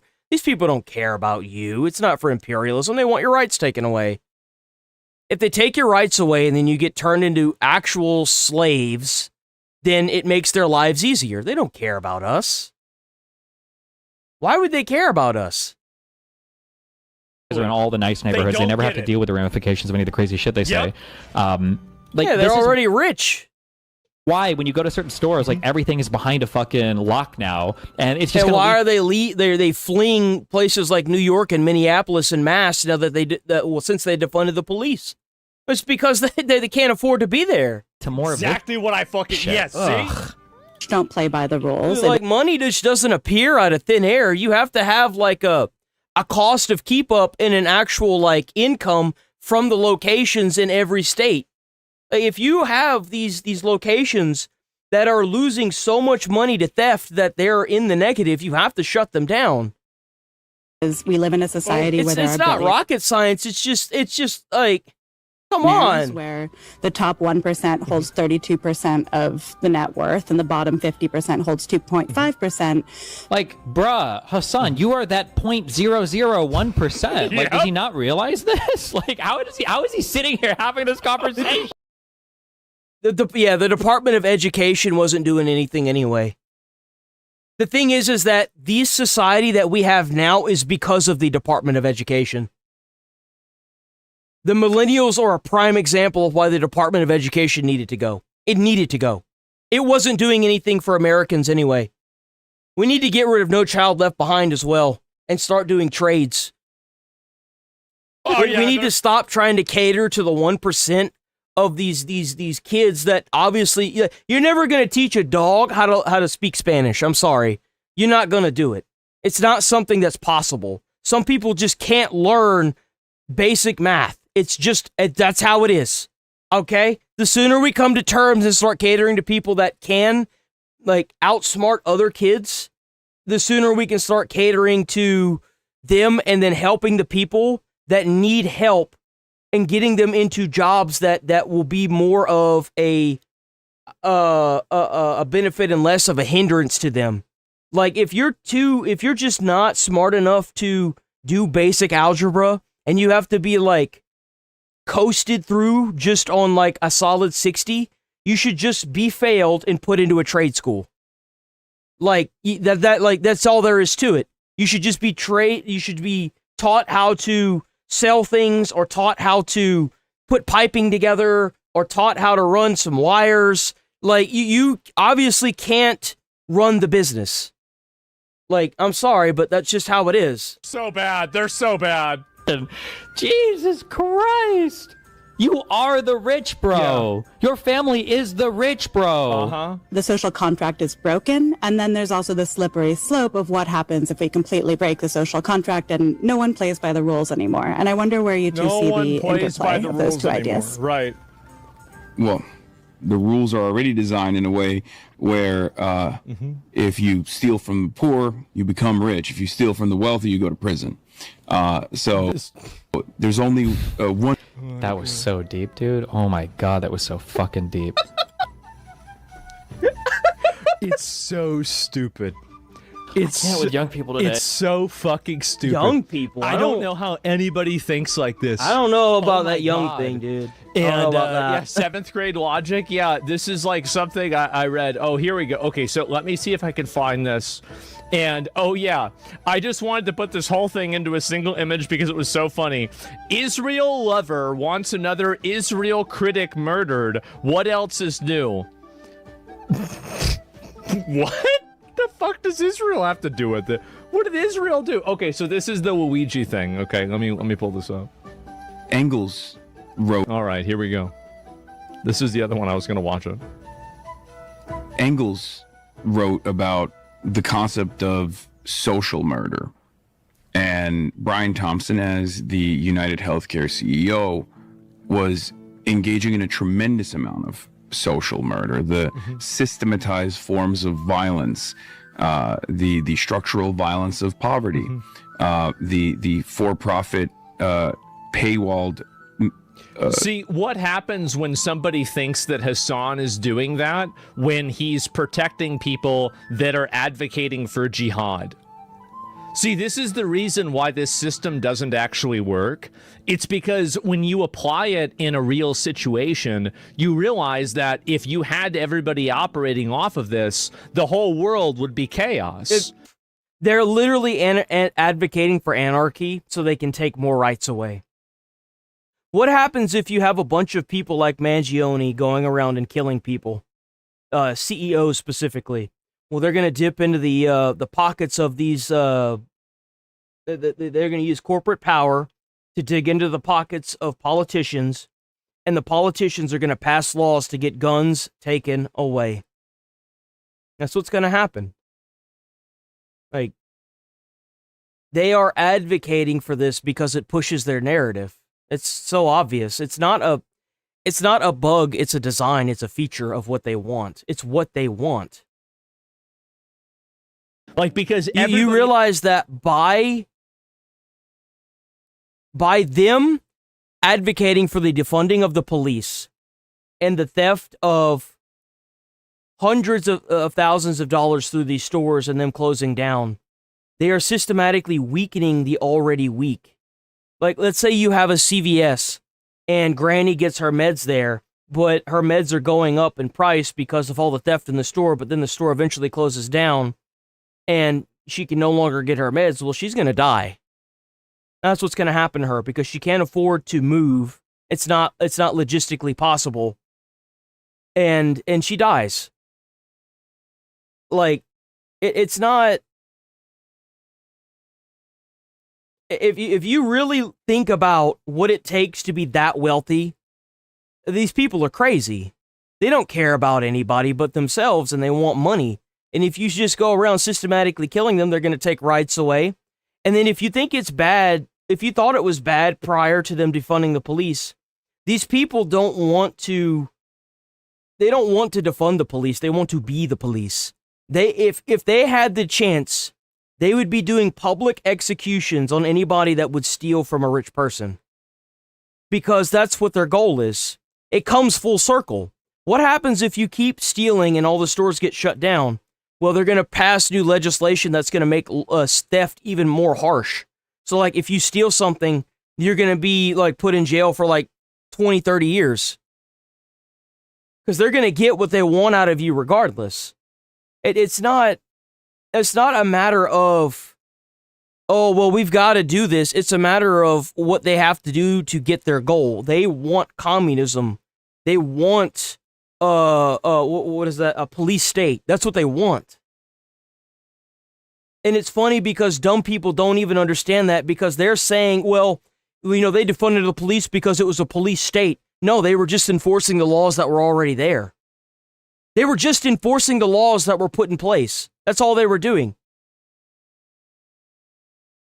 Is going to have a different definition of what social murder is. Like, for example, if you think that if you normalize the concept of social murder, that means that, well, now if people aren't giving you food at a store and aren't allowing you to pay for your food, or, you know, even though you don't have enough money, now they are kind of killing you because they're depriving you of nutrition. So in that same reasoning, you can come to the conclusion that it's okay to kill them. That's the problem. The system of healthcare in this country, and the consequences of that are tremendous amounts of pain, tremendous amounts of violence, tremendous amounts of deaths. And that was a fascinating story for me because Americans are very draconian about crime and punishment. No, people wouldn't make, well, yeah, some of them would make homemade guns, but there'd be a lot of people that would just resort to using knives. I mean, you gonna take away someone's ability to use a cutting board? Like, come on. Like, that's what they do in China. In China, Japan, they don't have guns, so they stab people. The violence is the same. It's just done differently. Very black and white on this issue. Oh, but it's harder. Not really. No. Yet, because of the pervasive pain that the private healthcare system had created for the average American, I saw so many people immediately understand that's funny, why bro. This death had taken place. Again, Engels. The problem with this is that the moment that you normalize political violence, you allow it for also yourself. This is the problem, is that I don't want to have any political violence. I don't want to have anybody advocating for shooting people in public. Yeah, exactly. Because here's the actual result of what happened with Luigi. Luigi shot a guy in the back. And then nothing happened. He shot that CEO in the back, and nothing happened. Nothing happened. The chairman that run the company immediately replaced him, and the company's stocks are systematically going down, sure. But let's be honest here, they're going down because the cost of health insurance is just it's not possible anymore. That's why. This was going to happen regardless. Health insurance is just not feasible and not affordable. In the back. And even if you work 40 hours. United Healthcare is continuing on as a company. A new CEO is probably taking his place by now. And the company is probably operating about the same. And maybe the new CEO has more security. Yeah, exactly. That's it. So it didn't even at some other point. So 5 years ago, let's see here. No, it went down. It went down massively. Is this whenever the shooting happened? I actually don't know when the shooting happened. I have no idea. Yeah, it went down massively. Policy changes? I have no idea about that. It happened. Oh, isn't that where they, like, did something with Medicaid? Oh. Shooting happened on December 4th. Oh. Yeah, it went down a bit after that too, but it was also up really high. Like, it's kind of hard to say. So, yeah, okay, apparently this was something else that had happened. So, yeah, it didn't even really do all that much. Cut Medicaid, they get less money? I see. It's okay, Medicaid. Medicaid is what did it. Again, the problem leftivism is lost. It's not about the working class opening the poor. It's about the violent destruction of anything, and anyone can be an enemy of their ideology. I think that also, like, whenever you greenlight any form of political violent extremism, you will have this happen, like, to people that you agree with, like it, and it will. Like Charlie Kirk obviously was one example of it happening to somebody on, and I can almost guarantee you that when some left-wing person gets shot, a lot of right-wing people aren't going to go out. That's why, like, whenever I heard that Sneeko got punched and then he got, like, maced after he got, like, strangled or whatever because he had gotten put into a chokehold by the same guy, I was like, you shouldn't really advocate for that, because then you would advocate for somebody like me or Asmund or Tectone to get attacked in public, and you just can't live in a society like that. Like, nobody wants to deal with that for having an opposing political view. Even if Sneeko is an egghead, that doesn't give you the right to assault him in public. And say how sorry they are. They're not. And why is that? It's because all of the left-wing people decided to make Charlie Kirk into a meme and rationalize why it was okay to shoot an unarmed man in the neck. That's what it was. Trump did more damage to this corpo than Luigi? Yeah, of course he did. Yeah. I mean, obviously. Well, I mean, yeah, because, like, think about it. Like, Trump did more damage. One dude did more damage than Luigi did killing somebody.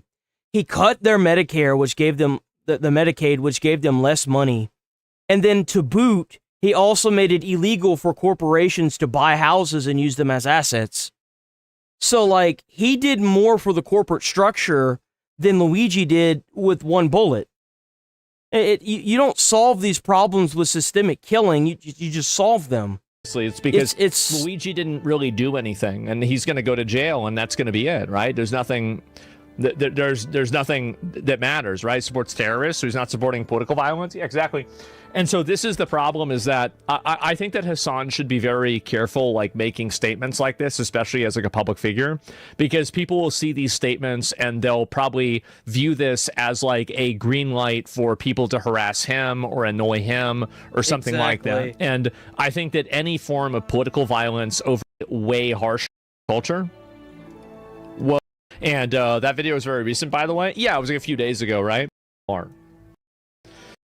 Okay, let's move on from this. We're done with this here. Californian man who claims he's a wizard was just charged with 4 felonies after he was caught on a Ring doorbell camera having a delusional crash out and violently trying to break into a stranger's house.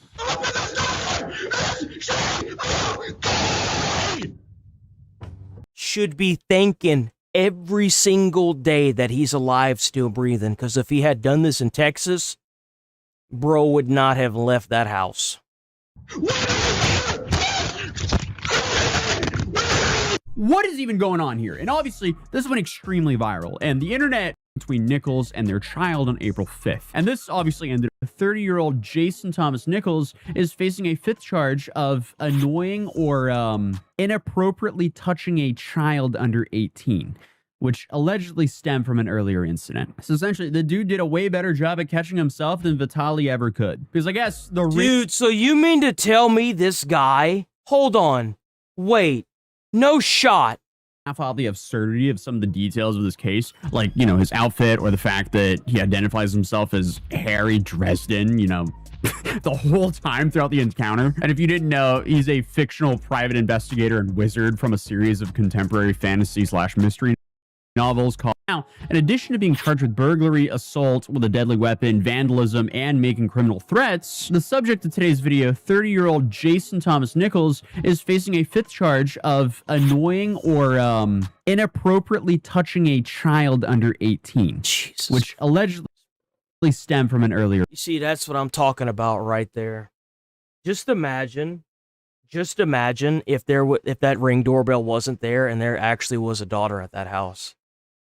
Incident. So like, essentially, the dude did bro. away. Nope. a better job at catching himself than Vitaly ever could. Nope. Because I guess the ring camera incident just put a whole lot of attention on that. So you have Fairfield police, I guess, saying additional charge came after a witness reported an encounter between Nichols and their child on April 5th. And this obviously ended up raising that bail dramatically from what was Wait a minute. Well, hold on. This obviously hold on, wait. I know this man did not show up at that house after he had made contact with their daughter. Hold on. Attention on that. So you have Fairfield police, I guess, saying additional charge. A witness reported an encounter between Nicholas and the witness's child on April 5th. Came after a witness reported an encounter between Nichols and their child on April 5th. And this obviously ended up raising that bail dramatically from what was initially set at like $35,000 to the new bail amount of $250,000. And then you even have Deputy District Attorney Stephen Talley arguing for a higher bail, citing the alleged threats and Nichols in proximity to the victims. Which makes total sense because, yeah, apparently Nichols lives right behind the very house he broke into while screaming threats. So obviously, he shouldn't be allowed to just return to the victim's neighborhood so he could just start trying to attack them all over again. What the dude?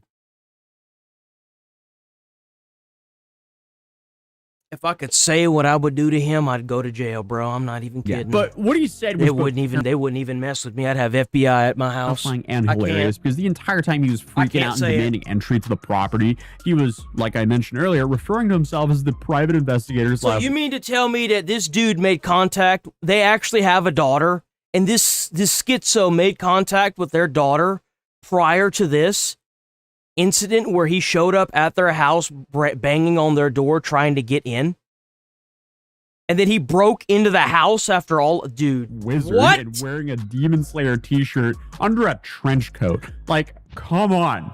I don't know who you are. You don't belong to this neighborhood. That's for sure. This is my neighborhood, though. I wouldn't even care if I wasn't in Texas, brother. That man would not be breathing. I wouldn't need a gun to do it either. He had a shovel.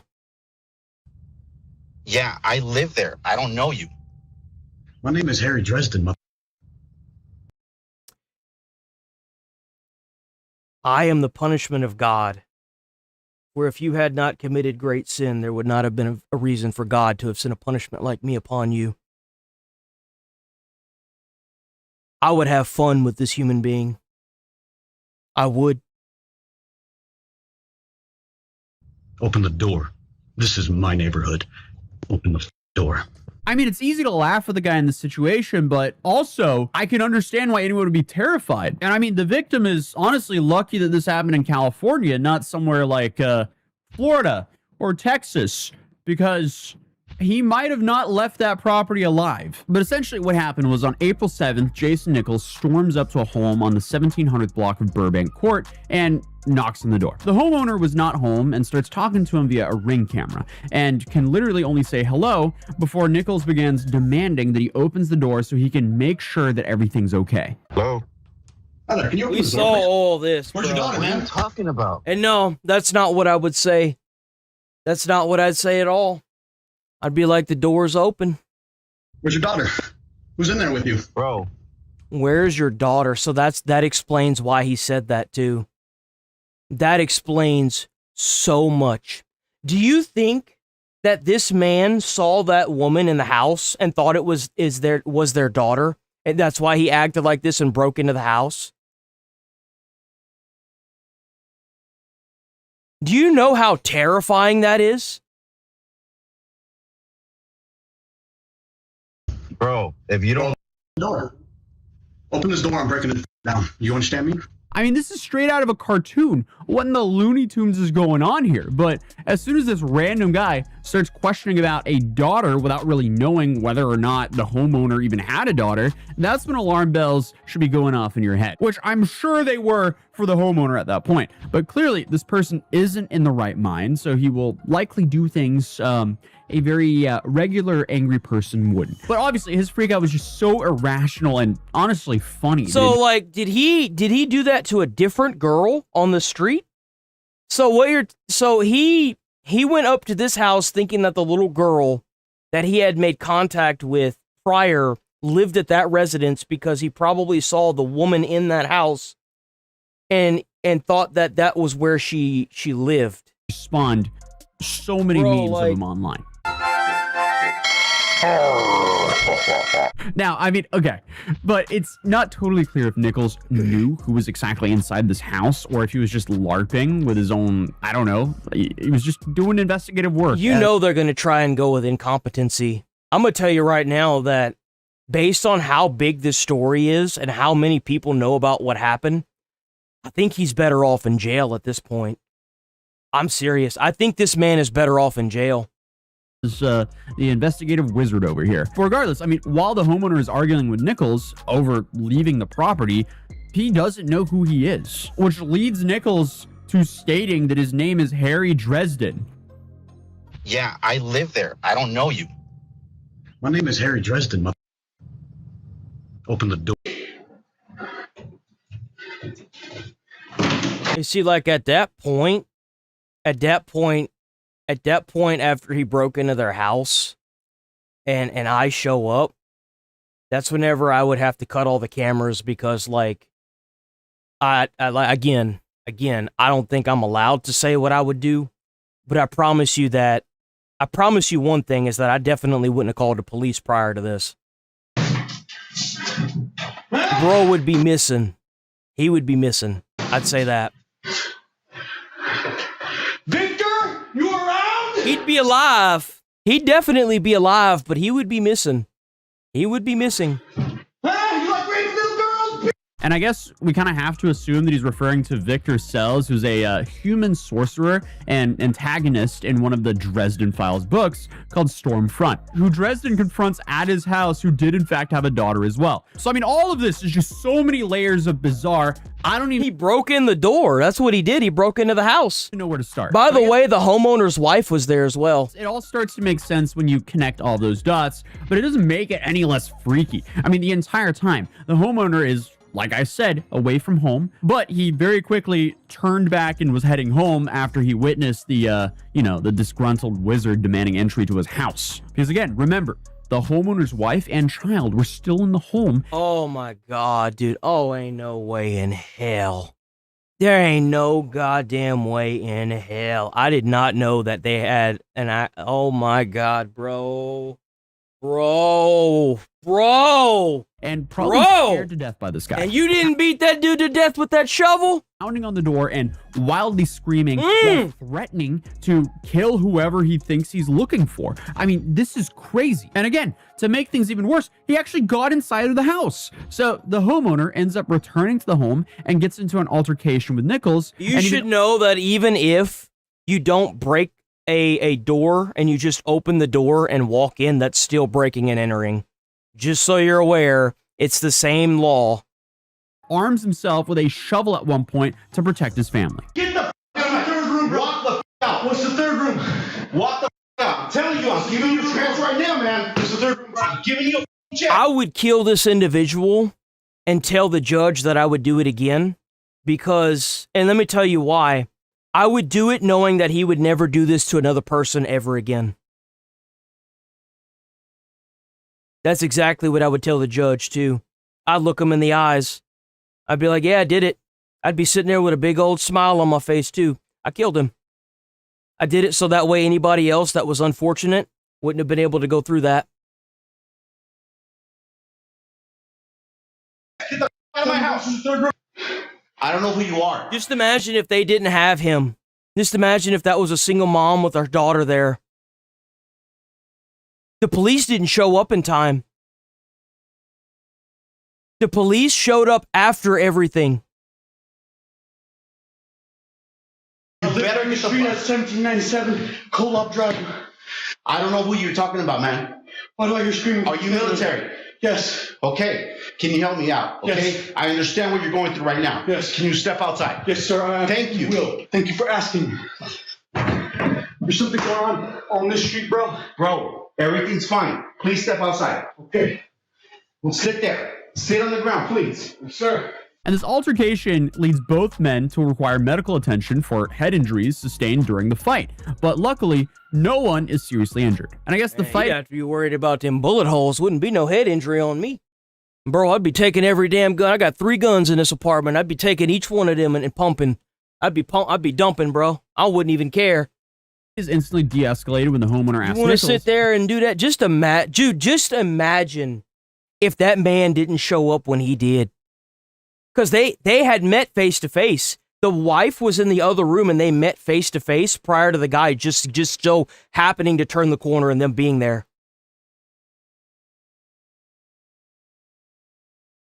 If he's a veteran, and he answers yes, and for some reason instantly relaxes and agrees to go outside. And that's when the story gets even weirder, considering the fact that this guy isn't a veteran. So I guess he just lied. You know what I like about the duty to retreat, if you've got somebody like this, is the minute they start retreating out of your house, you get in your car and run them over. That's what you do. There's your duty to retreat. You see, when you deal with somebody like this, I don't care if he's a military vet, and I don't care what he is. If you this jacked up in the head, you at somebody's house touching their daughter and then breaking into their house doing all this, and you turn up dead somewhere, well, maybe you shouldn't have done it. You a grown-ass man that knows you need help. You are a grown human being that knows full well what you need to do to get yourself situated. Homeowner? That is not my responsibility to maintain your mental health. But you know what? When they're picking it up off the damn street, then it becomes my problem. The veteran was like his wake-up call suddenly. He was like, oh, wait. What am I doing? This isn't the sorcerer I'm supposed to have a boss battle with. It just doesn't make sense. I feel like the more information about this case that comes out, the more bizarre it gets. But obviously, cops charge. People are now finding clips of the charge being tacked on. And, you know, that's the one that spikes everything to $250,000. And now, I mean, because of all this now, the dude is facing 19 years in prison. You know, if this man gets out and he goes back to that house, he's going to do the exact same thing. He's probably going to be worse this time. This man does not need to be out. If he gets... You see, like, what I don't get is whenever you plead this insanity BS, put them in a mental institution. Seriously. Give them the same sentence, but put them in a mental institution. If it's going to be 19 years in prison, immediately shift that to 19 years in a mental institution. Like, bro doesn't need to be out in the do you think somebody like this needs to be out in the general population? Absolutely freaking not. Put this dude in a box. Wow. You either put him in a box or you put him in a box 8 feet under. Say this case took a dark turn. Then on top of that, people are now finding clips of Nichols from a decade ago acting similarly erratic on a live stream, presumably set up by Shia LaBeouf. So, again, I don't even know what's going on with this case. I mean, that is insane, bro. Rape in Leamington, because some of the details here are absolutely appalling. So this and I'm just sharing happened. them with you for full transparency about what happened in that case, but I also give a warning before I do about some of them. 2 Afghan asylum seekers dragged a 15-year-old girl into a secluded area of woodland and raped her. The girl... So 2 Afghanistan... Okay, got it. Yeah. ...cried out for help. Indeed, she managed to record her begging of a passing woman. At one point, a woman is heard asking the 15-year-old, "Are you all right?" The girl replies, "No, help me, please help me.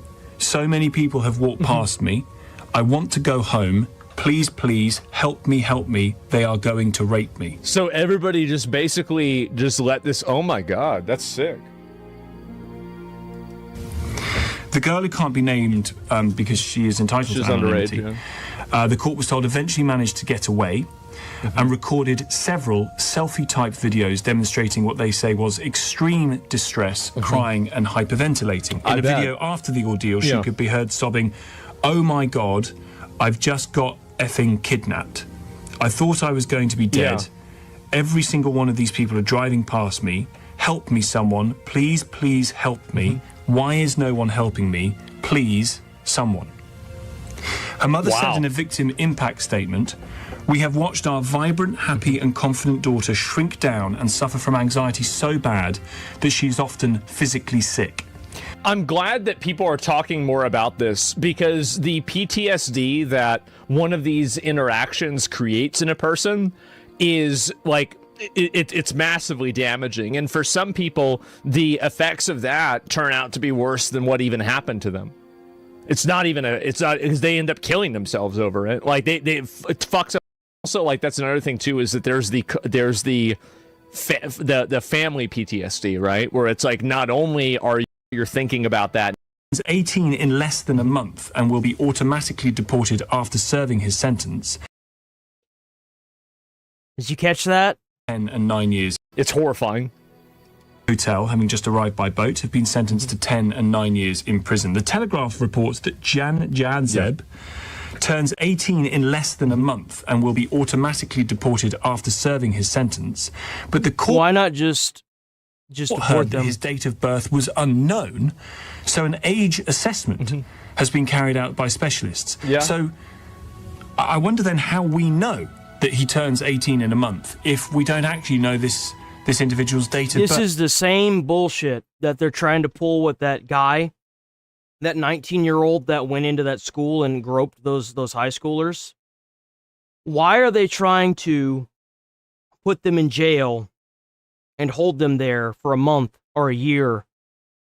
Well, for America, they're hoping that people forget about it and the guy gets out in a year, and they're hoping that maybe Trump won't be in office with the mass deportation thing. And therein lies a very, very big part of a very, very big problem. We have no idea who these people are. We just like what happened with that girl that ended up doing the euthanasia thing. They never released the names of the men that did that to her. Why are they hiding it? Barely know where they come from. Here's a good way to look at it. Any of the people that think that this is okay, would you be okay with removing and getting rid of the sex offender list? So basically, like, you don't have to register for being a sex offender. You don't have to do anything, like that at all. They don't. They commit a crime, they do something really bad, and they never do something bad like that ever again.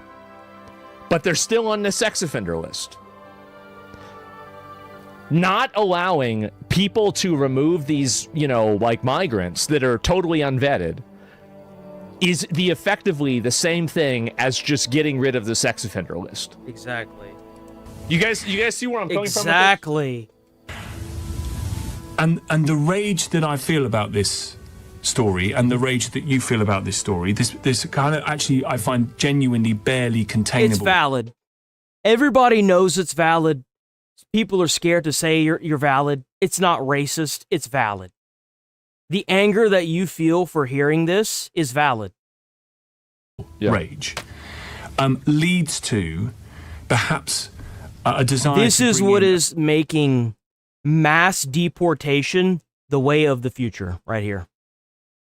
When you try to rug sweep people getting pulled into an alley and having this done to them underage, you are opening yourself up to a lot more than you think. A few of the more kind of Trumpian ends of the ideas about what should happen next. And I would quite candid with you, quite a few of those ideas have flickered through my mind. And I don't think that's the Trumpian. You don't need the Trumpian ideas. It's not good enough. See, don't ever think that that's enough. It's not. It's not. Yeah, no. Be more aggressive. Be 100x more aggressive. Hours. But I am Trump is a good starting point, but it's not the finish line. Extremely hard not to let the jerk in knee-jerk. Think of it this way. If Biden let all the immigrants in unlawfully, unvetted, then you should be able to use the same tactics to get them out. If not, harsher tactics. Put out a system where if you turn in illegals, you get their, because like you as an immigrant illegal, if you turn yourself in and you get deported, you get $1,000. Okay, well, let's turn this into a bounty. If you turn in a bunch of illegals, each one of them, if they get deported, then you get their $1,000. Use the National Guard and the United States military shelter in place or go into lockdown the entire country and go to every single house, get rid of every criminal, get rid of every illegal. But you, as a citizen, can speed it up by calling them in ahead of time. That's what the ICE agents could be doing. So, like, if you have the National Guard and the military sweeping the entire nation, you could have ICE agents on standby for calls. We can get this solved. However, it's not a knee jerk, it's the reality. It's common sense reality. As the people of Crowborough, where 600 men are about to be deposited in an old army camp, as they set up a patrol group of local residents around the old barracks there, surely... Exactly. It's about their behavior. Anybody that's trying to advocate for skin color in this chat is an idiot. It has nothing to do with their skin color. My fiance is part Romanian and part American because her mom is American. Her grandfather is Romanian that fled Romania and came here. He's an immigrant. He's just as pale as me. You wouldn't even know he's Romanian unless he talked. Take this skin color bullshit, hike it up the road. Maybe somebody else that's dumber will believe you. That has to be an absolute minimum now for any place housing large numbers of asylum-seeking men. We cannot have groups of random, bored, culturally incompatible men wandering around towns and villages of places unfortunate enough to be burdened with this. Fucking based. And also, I completely disagree with this.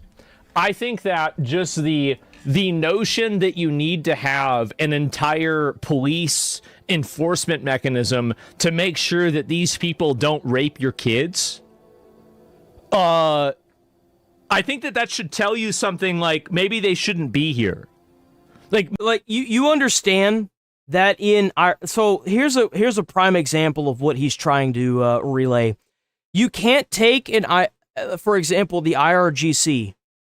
There are men there that are women in prison because in their religion, if you're not married in that kind of, religion, you will go to hell, their version of hell, if you have, sex with somebody that you're not married to.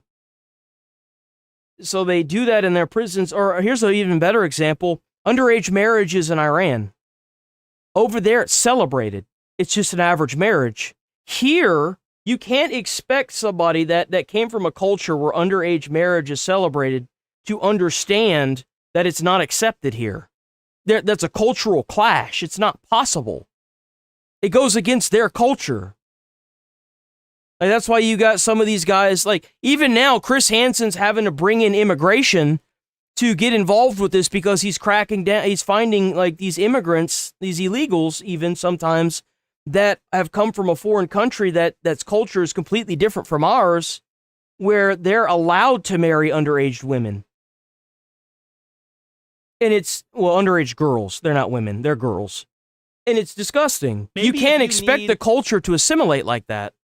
Oh, well, guys, I think we need an enforcement mechanism that makes it to where all of the rapists are being regulated. Well, yeah.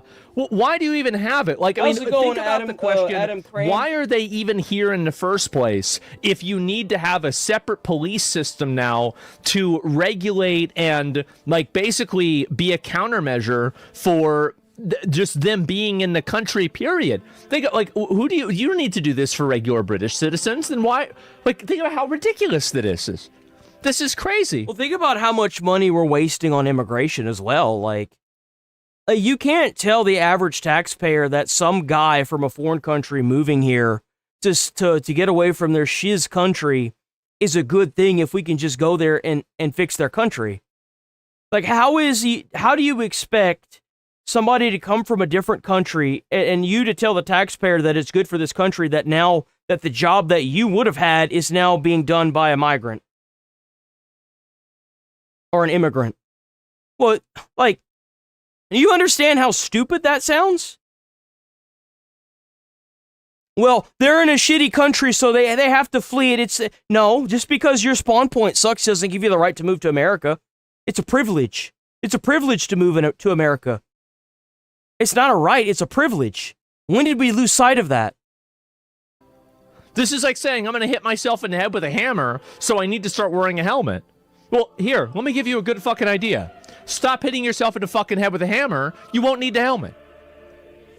At a minimum, the rule has to be you cannot leave the facility you're being fed and watered in until we know who you are or until your claim has been processed. Otherwise, the status quo carries on, and I just don't see how anyone can conclude that that is the best way forward, that we just let the same things we've always done keep happening with results being like this. So, what is the response? I'll give you one. This is the former Prime Minister Liz Truss. Now, you say what you like about Liz Truss, but she was Prime Minister for a bit. It's annoying hearing you talk like this isn't in every way on purpose. I think it is on purpose, and I think that they are doing it on purpose, and my opinion on how to solve it would get me banned. And what I think should happen to the people that were doing it, like I'd get banned about my opinion. But you can expect that it's exactly what you think it is. Yeah, just imagine the worst possible thing you can think of, and that's what it is. That's right. Just said these horrific crimes are happening daily in Britain. The whole system, including the mainstream media, is suppressing the truth. She says the Human Rights Act needs to be repealed. All migration from Afghanistan should be stopped. Exactly. If they're forced to stay in their own country, they would change their government. They would overthrow it and make it a better country. Allowing them to, and I always thought this was weird, because I always had the same look on this. I was like, why are you allowing them to flee their problems? How, as Americans, we're fed this BS of, well, if you flee your problems, remember the problems are already are always faster. Okay, well then why are we allowing these people to flee their problems? Why don't they go back to their own country and fix it? It just doesn't make any sense to me. That's too niche. We also get fed, pull yourself up by your bootstraps. Well, why aren't you doing that instead of running? Is that too niche? No. It's not enough. Not only should it be stopped, but you need to reverse migration. Yes. You need to look at all of the people that were brought here over the last 30 years, and any of them with any criminal charges, immediately remove them. Yep. And I'll have you guys know that my fiance's grandfather owns a business. I'm not going to say what it is, but there are a lot of people there that are not just family, but people that go to that job that need help, like Americans that need a job, right? He takes them in and gives them a job to work in that space. But there are a lot of them that are, people from a foreign country that aren't illegal. They're here legally. He's doing the right thing. I know that they're here legally because I've met these people and I know for a fact, okay? I've done the mile. I know for a fact they're here legally. I've seen what it looks like when you've got good migrants, or immigrants that come to this country that assimilate because they don't see skin color. They see you as an American. Bro is in church with everybody that's there every Saturday or Sunday, whichever one, completely assimilating with Western culture. He thinks the Democrats are demons, okay? I've seen what it can do. But this ain't it. This is nonsense. This is garbage. Them that are like net negative taxpayers, remove them and also seize all of their assets and send them back to the country they came from. Like, it's not enough to just simply stop the problem because you still have the problem. Like, stopping the problem is good, but you have to also reverse the damage. Six chilies, 6 joules. Go back 2 generations, get the whole line. Yeah, I would do like, let's say, I was born here. Yeah, well, I mean, like, yeah, no more anchor babies. No more anchor babies. None.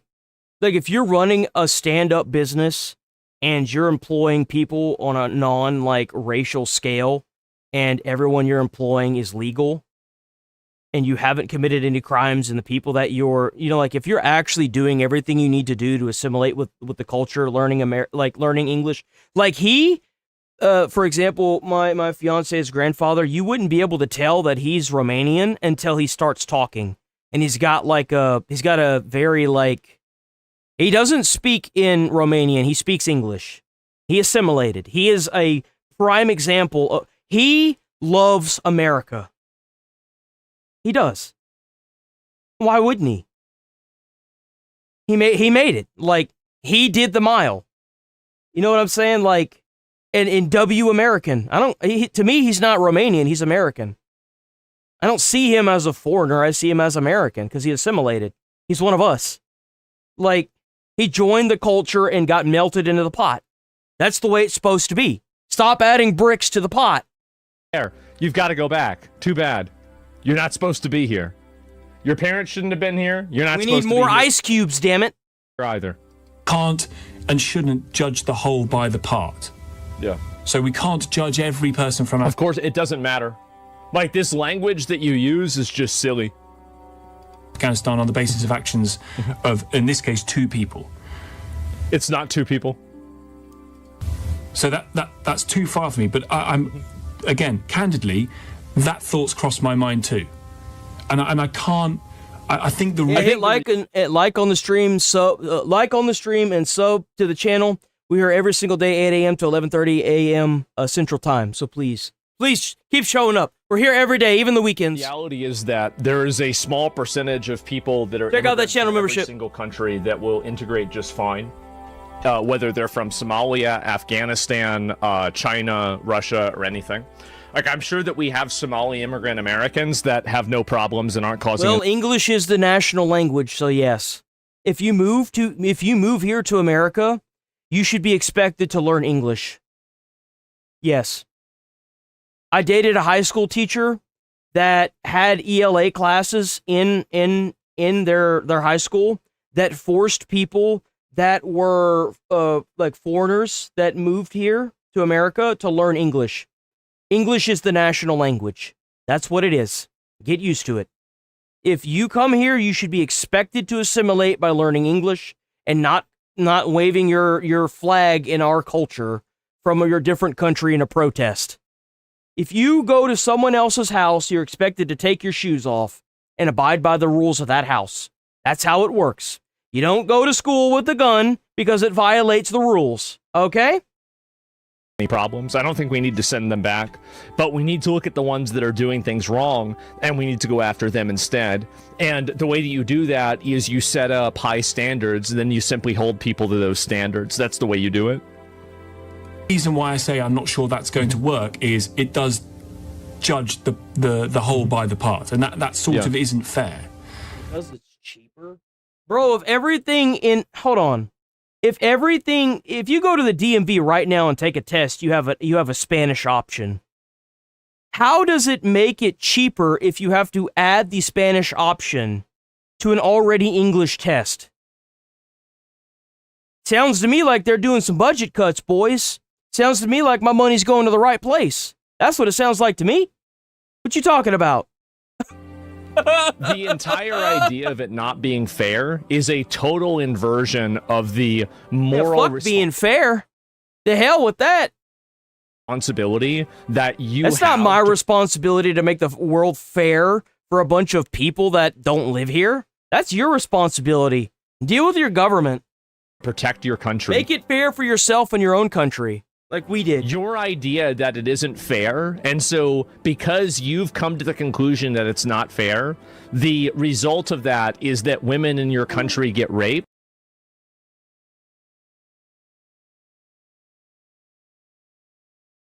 No, it was taken out of national language because it's cheaper. Okay, so where's your proof?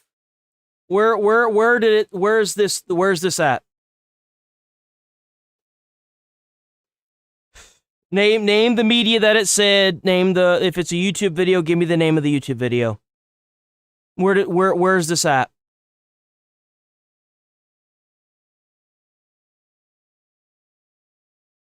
Every test is made in English. It costs money to make it into Spanish, bro. Like, What are we doing? Like, how am I even acknowledging this? If the next thing you say isn't like, I don't want a link either. You can't post links in the chat. Just give me the name. Give me the name of the legacy media where you heard that from, because I know what it is. It's going to be a legacy media, so I can look up the article. And, like, give me the name of the article. Or give me the name of the video that you saw this on. If the next thing you type isn't that, it's an immediate perma. Like, come on, man.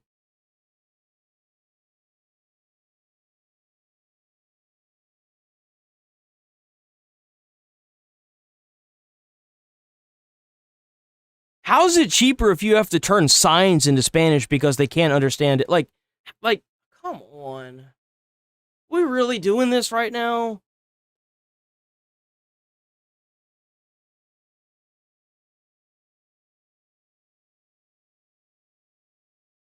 International, you spent yourselves if that's true. Look at the ray tracing and mirrors. Because of their behavior, toxic men, women get the worst of it. Now men are complaining. A modem with a battery. Like, ugh. Like, what are we doing, bro? No, nothing. We're done here. I'll give this guy a little bit of time, because I'd imagine he's going to have to do some digging if that actually exists. So we'll give him some time. How is that fair to them? Your responsibility as a person who's supposed to protect their country or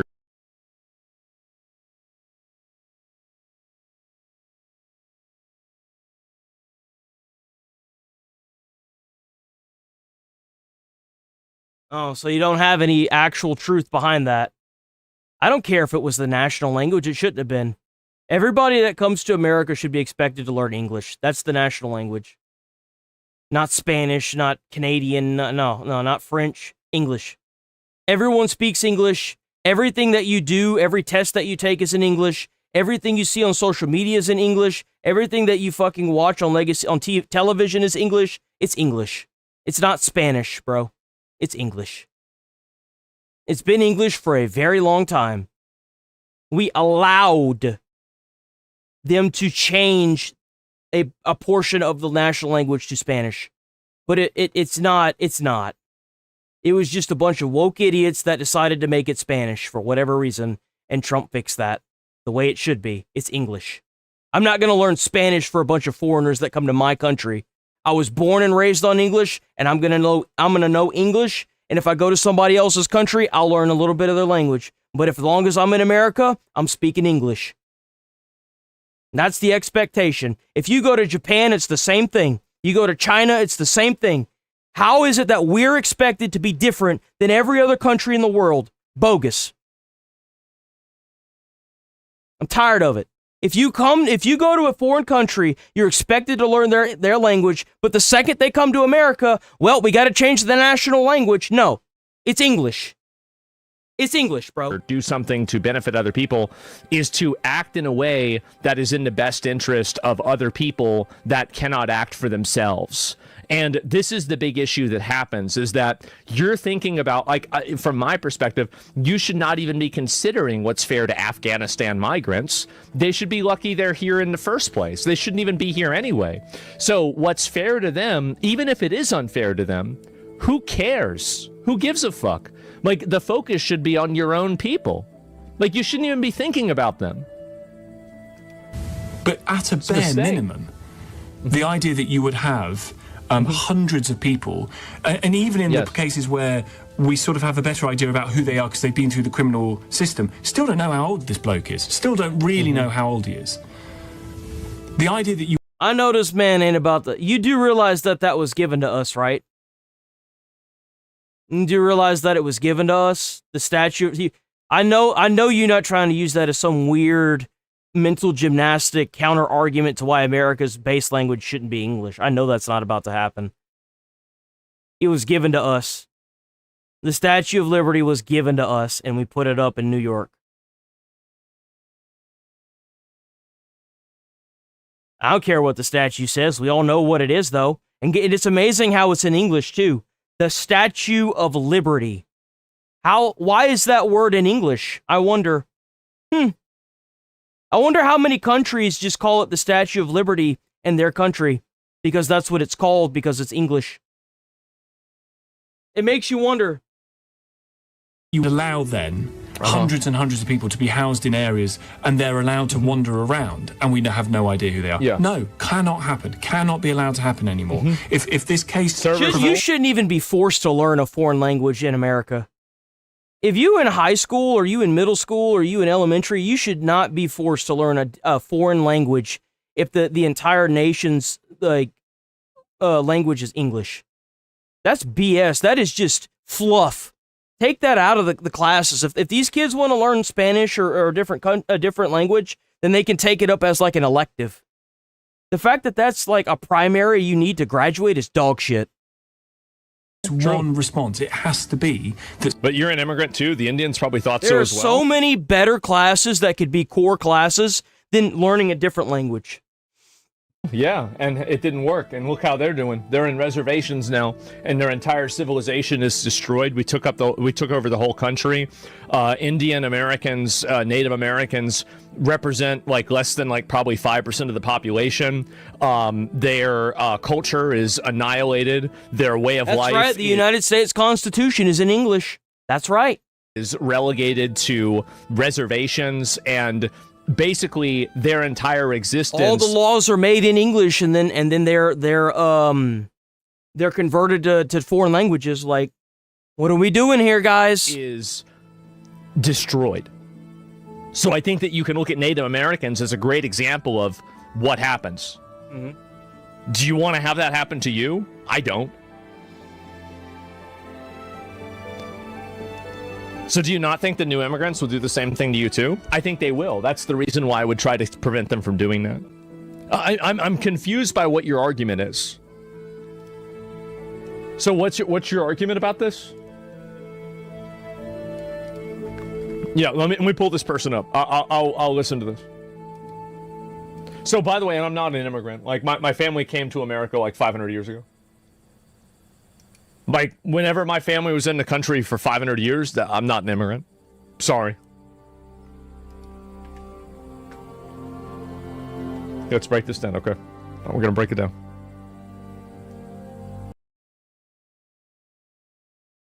Thank you for this argument. I needed something to make me smile for the day. Except learning a different language would help you talk to more people, with more people, and help you better your own life instead of single language speaking losers in his mom's house whining about Spanish. You're right. Whenever you come from a different country, it would help you talk to more people if you learned English. Thank you for this awesome argument. I love that you validated what I said. Thank you so much. Because you just validated what I said. You're so stupid. You don't even understand what you just said validated everything that I just said. Your argument is so brain dead, and you're so brain dead. You validated everything I just said. If you apply this logic to the people that are coming to this country, big surprise, you just validated my logic. Wow. Thank you. You're really that stupid, huh?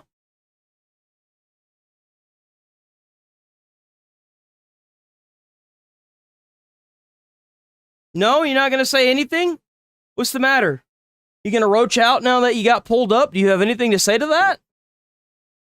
I didn't go to a different country. Why should I learn a foreign language? Bro, like most Americans work paycheck to paycheck. What makes you think they have the ability to just go to a different country? If you come to America, you should automatically be told that you got to learn the language in that country. They do the same thing in Japan, China, and other places all over the world. Like, hello?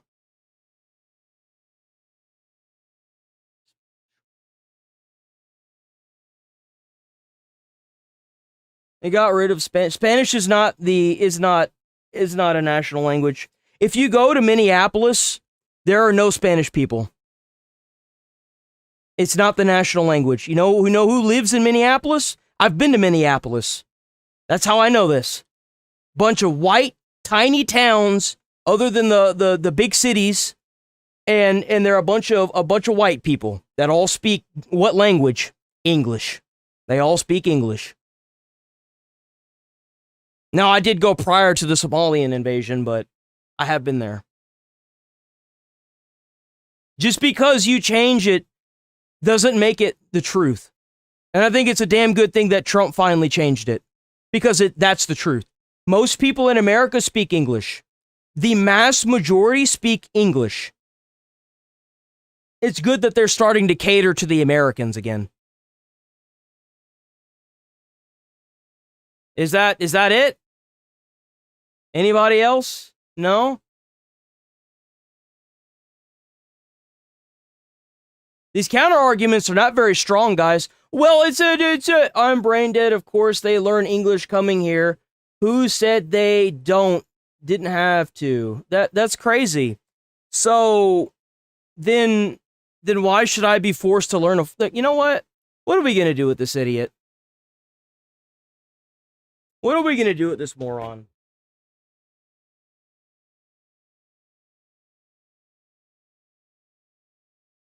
You're in chat's hands now, bitch.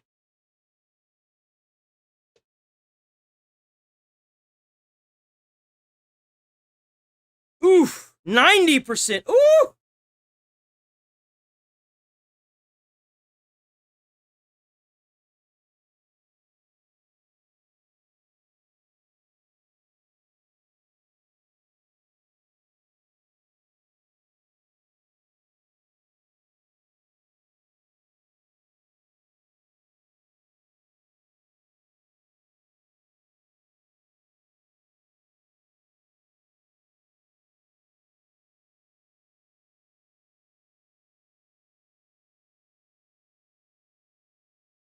Is that even the same guy? Is that somebody else? That's somebody else. Is that the same guy or is that somebody else?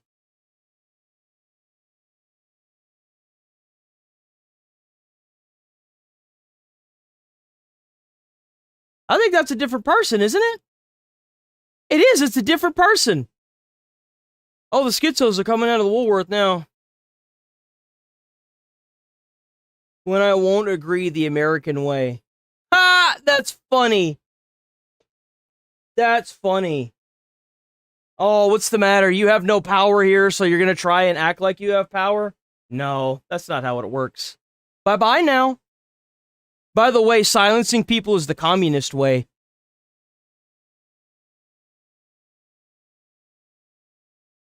There was another idiot in here somewhere. All of you people always whining and complaining. You're supposed to be, bro, like half your sentences are being checked by YouTube. You know, I'm not going to stop whining because I want to. It's my channel, and if you don't like it, then maybe you shouldn't watch. But, like, I wouldn't expect somebody that's too brain dead with the attention span of a dinner plate to understand that if you don't like watching something, to just not watch it. But that's not why you're here, is it? You're here because you're trying to silence me, just like that other idiot, huh? You see, that's why I get to do this beautiful thing where I get to watch the silent majority vote you out. Just like what happened in our last election. Oh, wait, hold on. That's what happens whenever you silence everybody. They just vote against you quietly.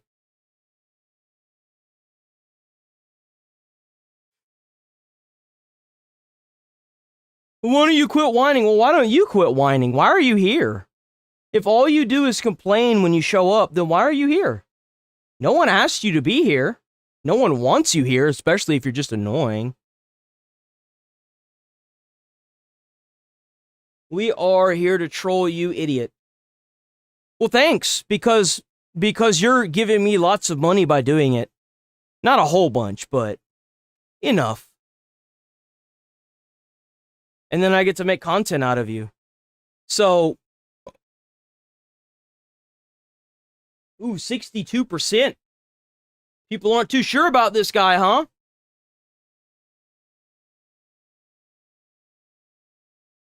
Are allowed.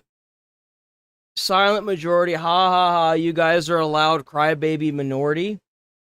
Yeah, that's why they killed Kirk, huh? And that's why Trump got the most votes by any candidate. Keep thinking that. Keep doing it. Maybe one day it'll work for you. Bye, loser. Have fun.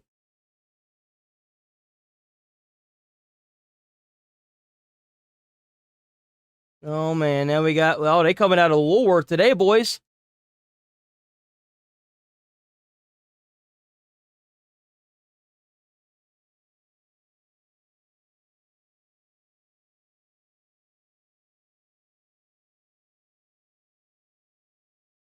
Yeah, I do. I'm a content creator. I make money doing this now.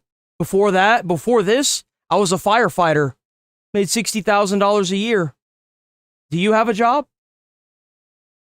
I certainly hope it's not living in your mom's basement.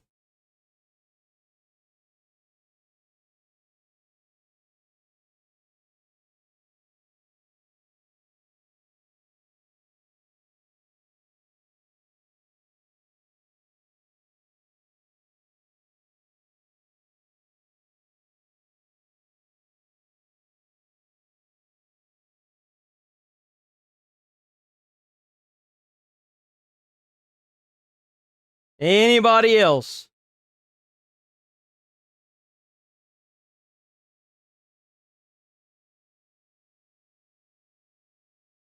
Yeah, we putting that band test, dude. I need to get like some kind of research or something for the band system. That's what I need.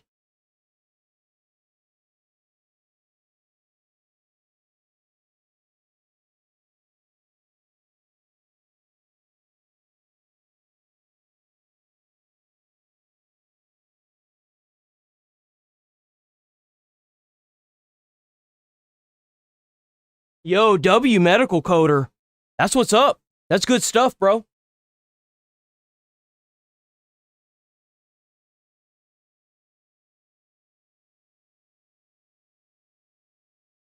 All right, man. See you around. By the way, we here every day. Every day I go live 8 a.m. to 11:30 a.m. Central Time. Please sub to the channel. It's just me. I'm doing it all, boys. I'm doing all the editing, uploading, streaming. I make all the stuff. Check out that Got Good channel membership.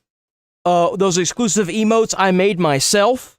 I need to update it. I need to make some more emotes, but everything is done by me. All learned from scratch, by the way. Everything that you see on this channel is by me. From learning from other YouTubers, other people, and kind of using it and twisting it to my own way in some way, shape, or form.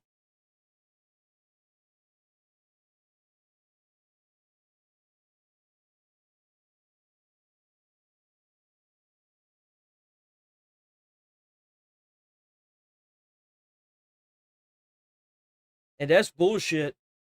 Bro, you shouldn't lose your job because you had to take time off to bring your parents to dialysis. Any job, and that's another thing. This at-will bullshit that these companies are allowed to do is dog shit.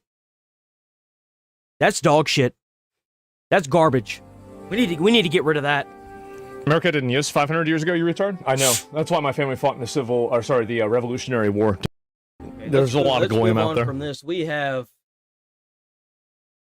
completely lost where we were at, bro.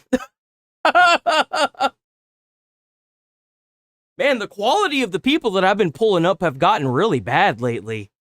It's kind of sad when I think about it. Man, we used to be able to use these all the time, and now the quality is just gone, bro. What happened? We used to have such good people that we could pull up and make fun of, and they're all just gone now because they're losers. Oh, here we go. I do not like this lady. I do not like her at all. They need to denaturalize and deport this lady. You need to go back to your country, lady. Potential ties to a massive state fraud scheme and now facing pressure from Republicans as Tom Homan signals the feds may get involved. Oh, please, Tom Homan. Tom Homan, dude, do it. Come on, please. Please, please, please, please. I am on my knees begging Tom Homan. Bro, you will prove to the entire country you are a legendary patriot, brother. Please do it. Being reviewed. A lot of smart people are on it. Stay tuned.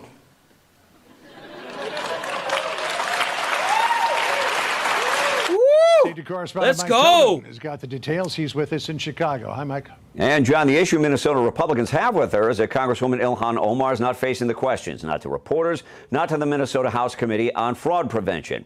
You've got the issue of her family estate. Disclosures show she and her husband, Tim Minette, went from debt to anywhere between $6 and $30 million in 2024. A few weeks ago, a new disclosure was filed stating their combined assets were between $18,000 and $95,000. Well, I guess that means she's got to face 34 counts of a felony for fucking up on her taxes like Trump, right? That's obviously where this needs to go. I mean, now you've got to face 34 counts of felonies, right? Surely. Blame the discrepancy as much as $29 million on an accountant who failed to subtract the liabilities of Minette's businesses. Then you have the Feeding Our Future scandal. Omar championed the Meals Act, which Republicans say removed the guardrails. Meals were billed to taxpayers but never delivered to the tune of $250 million. A player at the center of the scandal is a partner in what was the Safari restaurant. Omar held campaign and promotion events there. The Minnesota House Committee wants to ask questions on both subjects, but Omar does not respond. It's just another example. And she also owned a business where she sold and made wine, which, by the way, in their culture, not their culture, but their religion, is against their religion. I don't expect somebody that's against their own religion and doing things against their own religion to make good decisions. I just don't. Of disrespecting Minnesotans. She thinks she can get away with things like this because she's, a powerful politician, but Minnesotans are fed up. Minnesotans in her district are fed up. They really care about how their money is spent. Robbins sent another letter to Omar's office requesting disclosures about communications with and donations from people convicting in the Feeding Our Futures program. Reporters have tracked her down, and they never get an answer. My team has reached out to Omar's office. Also no answer. The only communication we've got is that statement from her office blaming the $29 million discrepancy on the accountant. John? She seems to have a lot of problems with accountants. Mike Tobin for us in Chicago. Mike, thank you. Hey, you know why? You know what accountants do? They hold people accountable.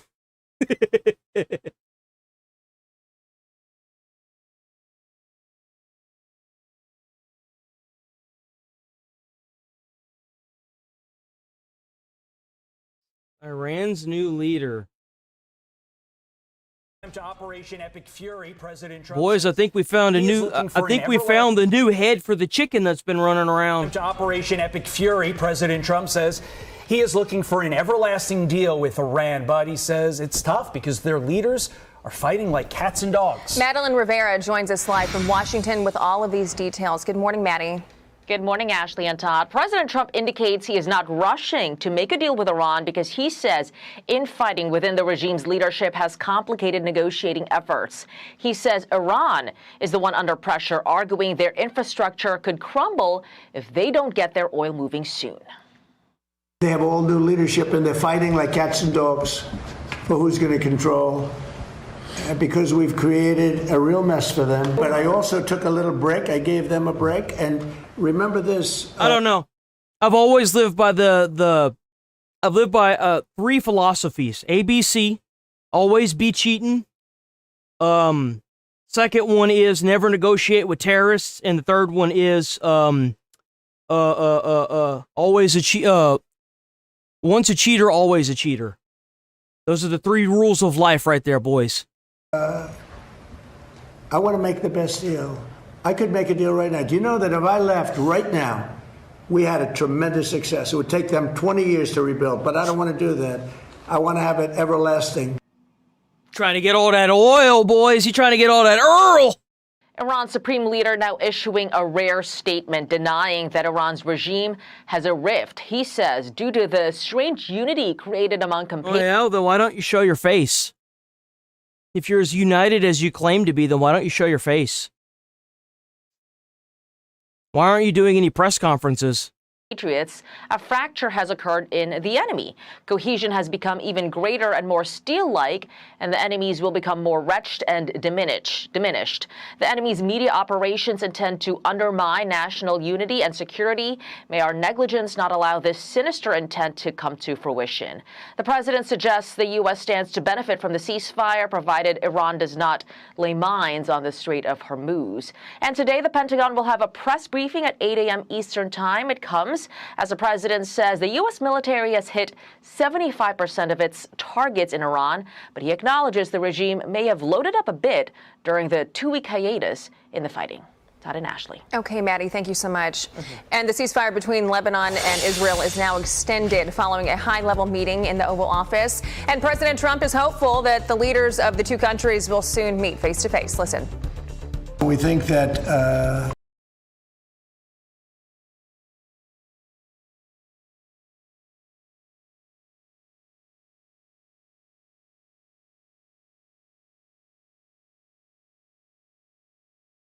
We didn't have a draft for Iraq and Afghanistan. Why the hell would there be a draft now? You're dumb.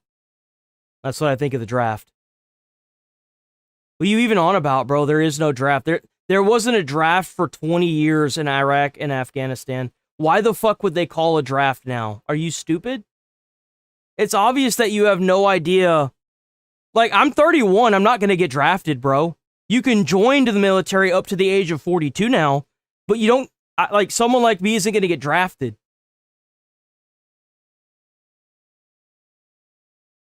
Are you dumb?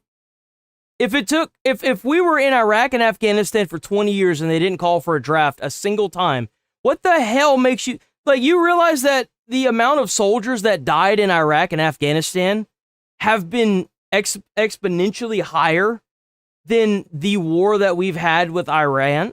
Like, we haven't even lost a fraction, not even a percentage at this point. It's like 0.01% of what we lost in Iraq and Afghanistan. Like, what are you on about with this nonsense? Are you stupid?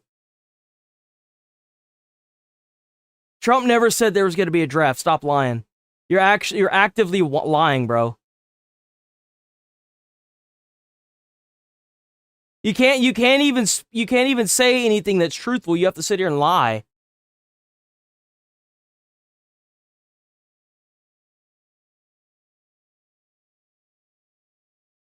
Because there's been one too many third worlders that are like, everyone ready for the draft? There's not going to be a draft. You're pretty fucking stupid if you even let that shit sit there in your brain and circulate.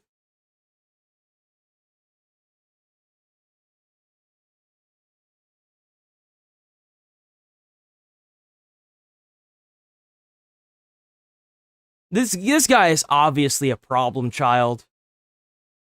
Did Trump set up his attempted assassination? Why would somebody want to get shot in the fucking ear? Like, what are we gonna do with this guy, man?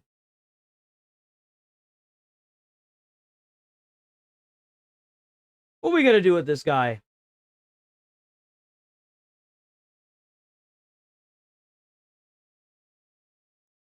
I'm gonna put his name down there so that way everybody knows who it is.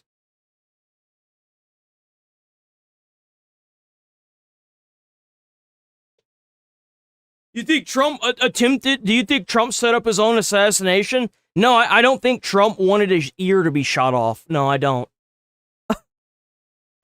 What the hell are we doing, bro? Like, seriously, like, what are we doing? Why? Why are you this way?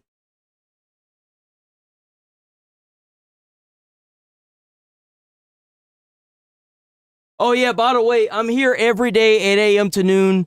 I'm so sorry. God, dude, I'm here every day, 8 a.m. to 11:30 a.m. Central Time, every single day. Every single day. Please like the stream, sub to the channel, look at the channel membership. You don't have to get it, but just look at it, you know? And W to everyone that keeps showing up. Everyone that keeps showing up every day and showing the support, just by showing up and watching the stream and hitting like on the stream does wonders. Just doing that, y'all are doing more than enough. Okay? W people that are just showing up, W gifters and W channel members. Y'all are awesome. Keep doing what you're doing. Thank you so much. Yes, W to everybody. We're here every day trash talking people, banning people, and making fun of people, so please show up.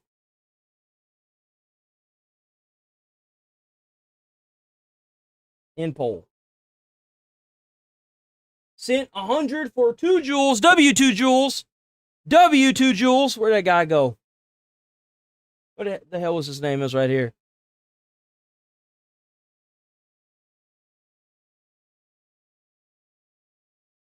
Brother, you know why? Because I've been doing this for the better part of 3 months now, going live every day. I used to only do weekdays, and I'd take the weekends off. Do you know how many comments I've pulled up of people saying, "Are you ready for the draft? Are you ready for the draft? Are you ready for the draft? Draft. It's the same shit. It's just in a different flavor. Okay? I'm not the person that's going to keep eating this shit. I'm the person that's going to knock the pan out of your hand. That's the kind of person I am. The president of Lebanon and the prime minister of Israel over the next couple of weeks will be coming here. Yo, W5 gifted. W5 gifted. Let's go. They've agreed to an additional 3 weeks of... I saw another shit talker. Hold on. I saw another shit talker. We got to point at him and laugh. Hold on. We have hundreds and no, not yet, not him, not him. You seem to understand this well. Tell me, why are we in this war?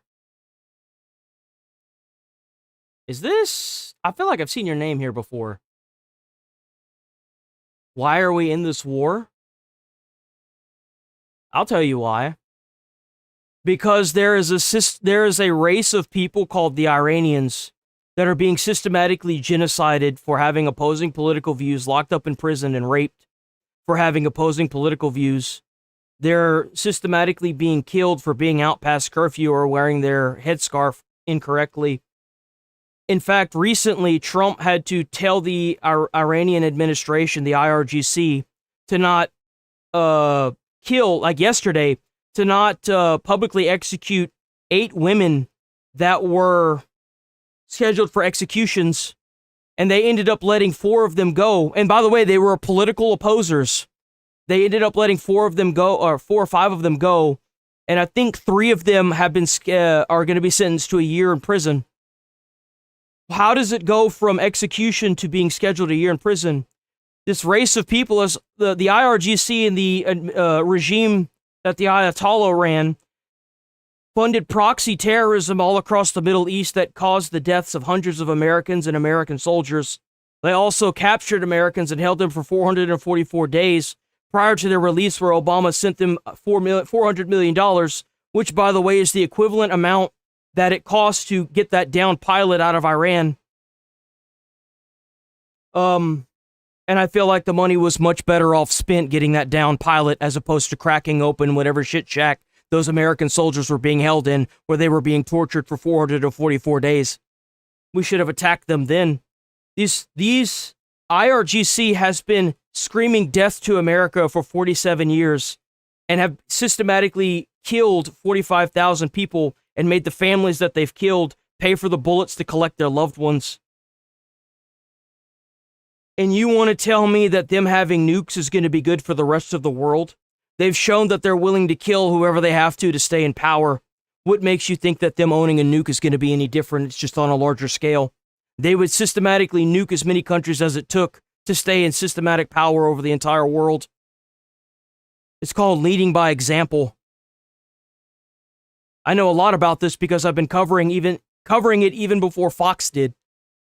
Asmund has Iranians that talk to him and go to him and make videos that have talked about exactly what's been going on in Iran long before Fox ever picked up on it or any other legacy media. I know exactly what's going on in Iran.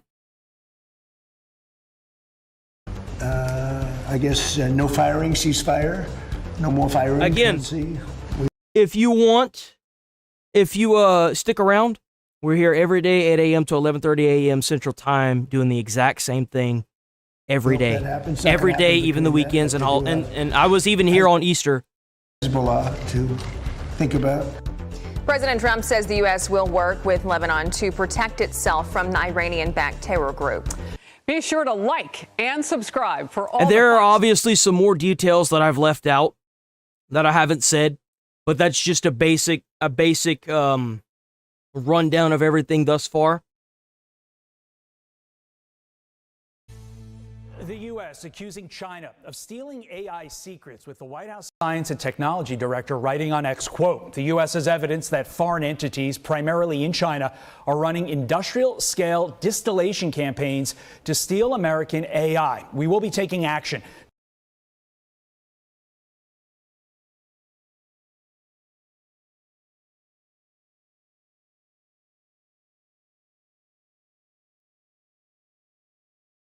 How did America start it? Because you're obviously not American. You're not American. So how did America start it? And the next thing that you type, if it's not explaining how America started it, it's an immediate permaban.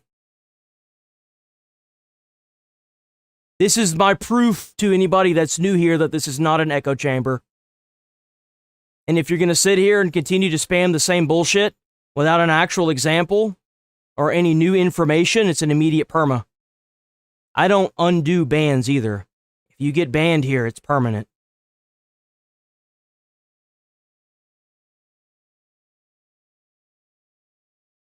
Allah is good. Like I said, you're not American. You're not American, brother. I know you're not. I gotta admit, I got to tip my hat to your patriotism for your country. I do. I have to. But you're not American.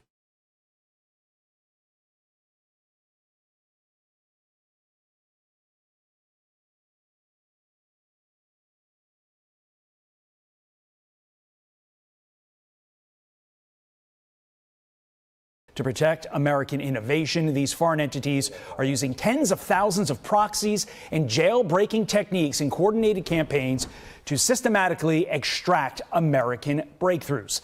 Now, this escalation, major escalation, comes just weeks before President Trump is set to visit Beijing. Joining me now is the host of Politics in Perspective, Tom Del Beccaro. Tom, we want your perspective on this. Yet another reminder, and we need to always drive this home. China is not merely a competitor, as Joe Biden said. They are an adversary, and they're stealing our stuff. Yes, and it goes beyond that. In the old days, you would have manufactured things over in China, and they'd steal your secrets from the manufacturing floor. Now is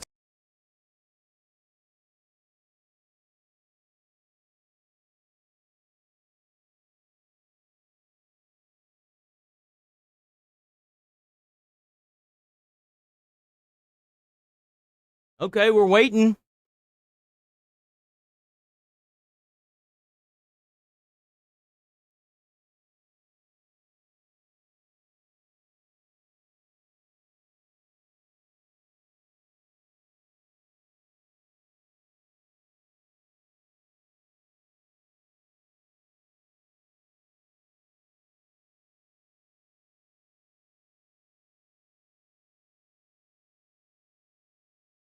That's right, boys. It's another day in paradise.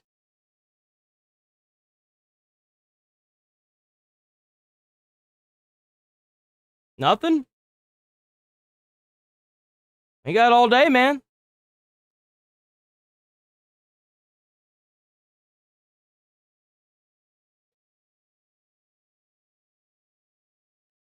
They said themselves they preemptively attacked because if not, Israel was gonna do it anyway. So they had to hit first, otherwise their bases would be attacked. The fuck are you talking about?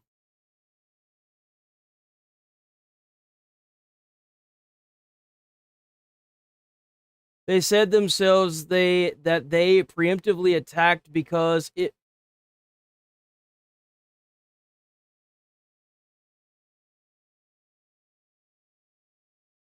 Am I the only one having trouble trying to put this together? With all the information that so like...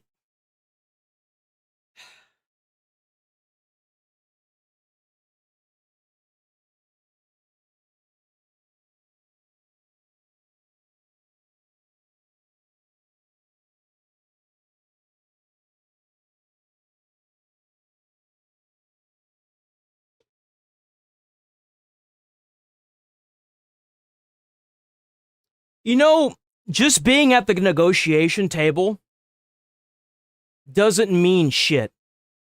If your goal is still to get nukes It doesn't matter how many times you go to the negotiation table if all the outcomes involve the one thing that nobody in the Middle East or America wants. That's not negotiating, that's just sitting at a table. You do understand that, right? I certainly hope that you're smart enough to understand that. You know how I know that, and the people that have stuck around here long enough know that? Because I've covered that. We've already looked at that, bro. You're playing chess, and I'm already taking your queen. I mean, your king. Like, there are 2,000 videos in a playlist on this channel that have covered everything that has happened in Iran from the start, even before Legacy was covering it. I was covering it before Fox. I just said that, too. Just because you're like... And you know what's crazy is you're wrong. You're lying. Iran refused to go to the negotiating table because they always wanted the one thing. They wanted nukes. That's all they've wanted. You don't think that this right here hasn't come up 700 times since this war has begun? You're just another pawn, dude. You know how many people have said this nonsense? Like, it's the same BS. Why the fuck would I lie about this?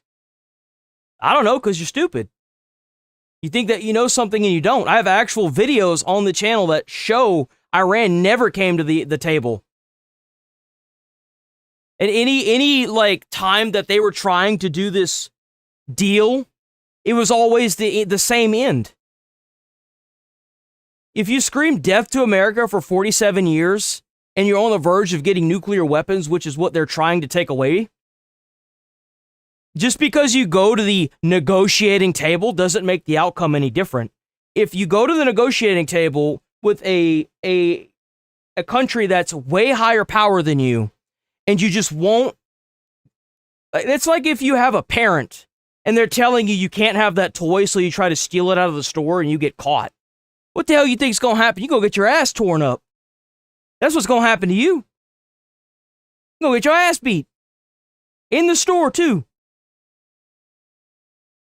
Like, what do you mean? Just because you're at the negotiating... Oh, well, I'm at the negotiating table. I still want nukes. Okay, well, what if we don't do the nukes and we can send a whole bunch of money to you to revitalize your entire culture? No, I want nukes. Nukes. I want nukes. Nukes. I'm going to make it the nukes, the nukes, the nukes, the nukes. Okay, well, then we're just going to start bombing the shit out of you and killing all your administration. Just because you come to the table and you don't want to negotiate... Like, just sitting at the table... saying that you want the thing that we're trying to not make you want doesn't make the outcome any different. Like, okay, well, you obviously don't want to... You want to wait 4 more years for the next administration so that way you can continue to enrich uranium and make nukes. Well, it's time for you to go. It's time for you to go now. Now you're dead. Now your ideology and your bullshit doesn't matter when you're riding a missile into hell. It doesn't matter now, you're dead. Your honor and your tradition, well, none of that matters when your book is on fire and you're dead because a missile blew you up. Like, what are we doing? Your 5 years name.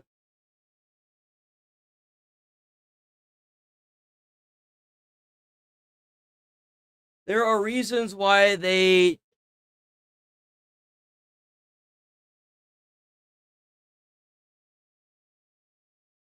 behalf of Israel. No one cares about Israel. There's a foreign country ruled by a bunch of terrorists that are trying to get nukes to terrorize the rest of the world. They can't have it. And as far as I'm concerned, if it has to come down to cracking the sun over their civilization like we did to Japan in order for them to surrender, then that's what it's going to have to come to. The fact that Trump is even at the table negotiating with these terrorists is beyond me. I don't think you understand the kind of person you're talking to. I don't think you understand at all. You think that there's rules whenever they are moving military equipment into hospitals and schools? There's no rules with these people. They're terrorists. They made the legal age of joining their military 12 years old. There's no rules with terrorists. There's only who wins. And you know who wins? Those are the people that rewrite history books. You don't understand what kind of person you're talking to at all, do you? Because if you did, you wouldn't be saying that. Again, I've been covering this since even before legacy media started covering it. I know what kind of people these are. Their own Iranian people that have fled that country know what kind of people they are. The Kurds are made up majority Iranian exiles. You're not going to convince me that anything that the IRGC is doing is good. Bomb them into submission. Kill them all. I don't care about the IRGC. I don't care whatever deal they're going to make. Do you know how many deals these motherfucking terrorists have made over the span of 50 years that they've broken? All of them. They've even failed their own country. They're genociding their own people. 45,000 people slaughtered. Nah, bro, you don't make deals with terrorists. You kill them. Or you bomb them into submission. And here's the kicker. When they lay down their arms, the IRGC, if they lay down their arms, the Iranians will kill them. They're between a rock and a hard place. If they don't lay down their arms, their economy goes in the shitter, and then all the people rise up because they're starving to death. We've just accelerated their economy, that's all. I don't care about these people. I care about the Iranians. I don't care about the IRGC. The Ayatollah got what was coming to him.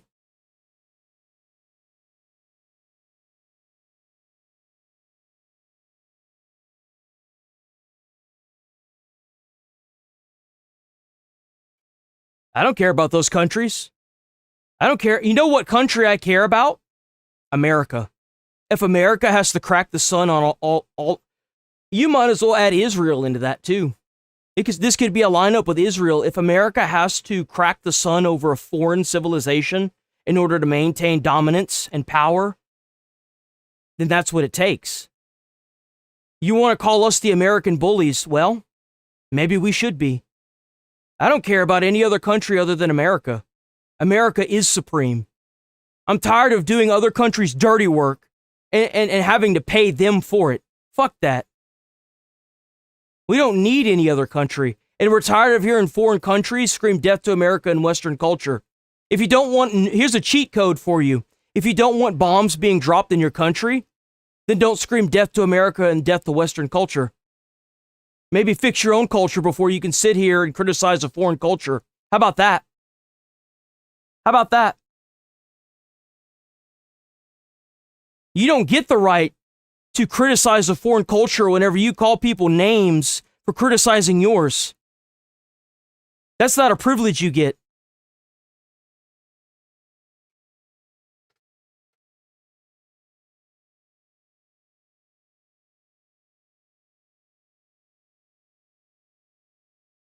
That's what America First looks like.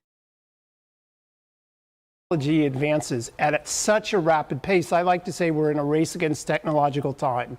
They can sit from afar. Bro didn't know who he was talking to. I have said that multiple times. A lot of you have heard me say that multiple times. I imagine whenever y'all start hearing that spiel, they're like, oh, this again. You think I'm scared to say what I think? No. Most transparent streamer on the internet, boys. Just like Iran, hack our systems or download. Oh, but these other countries, you screaming death to America?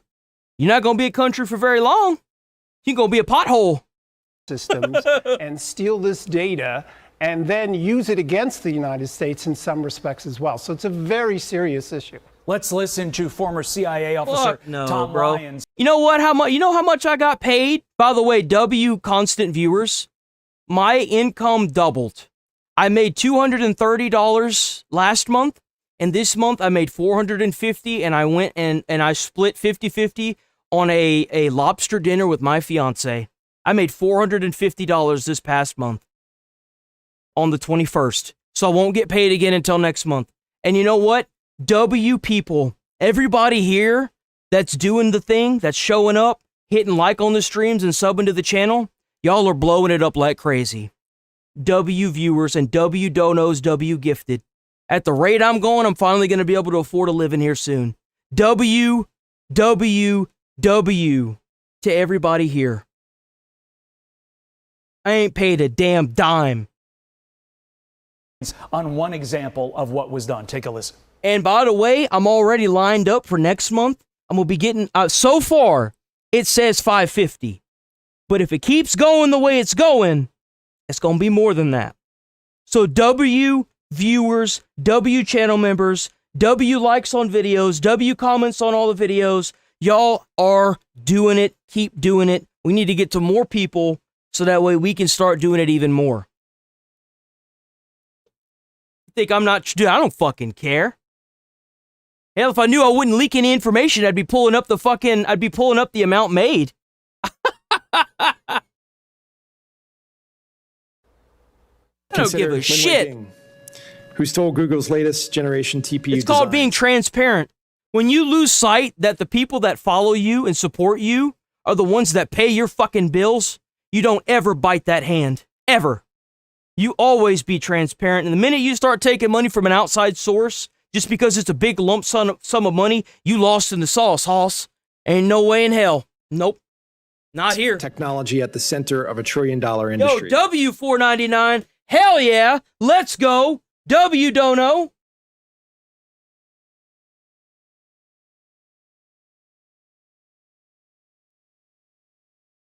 W10 Joules.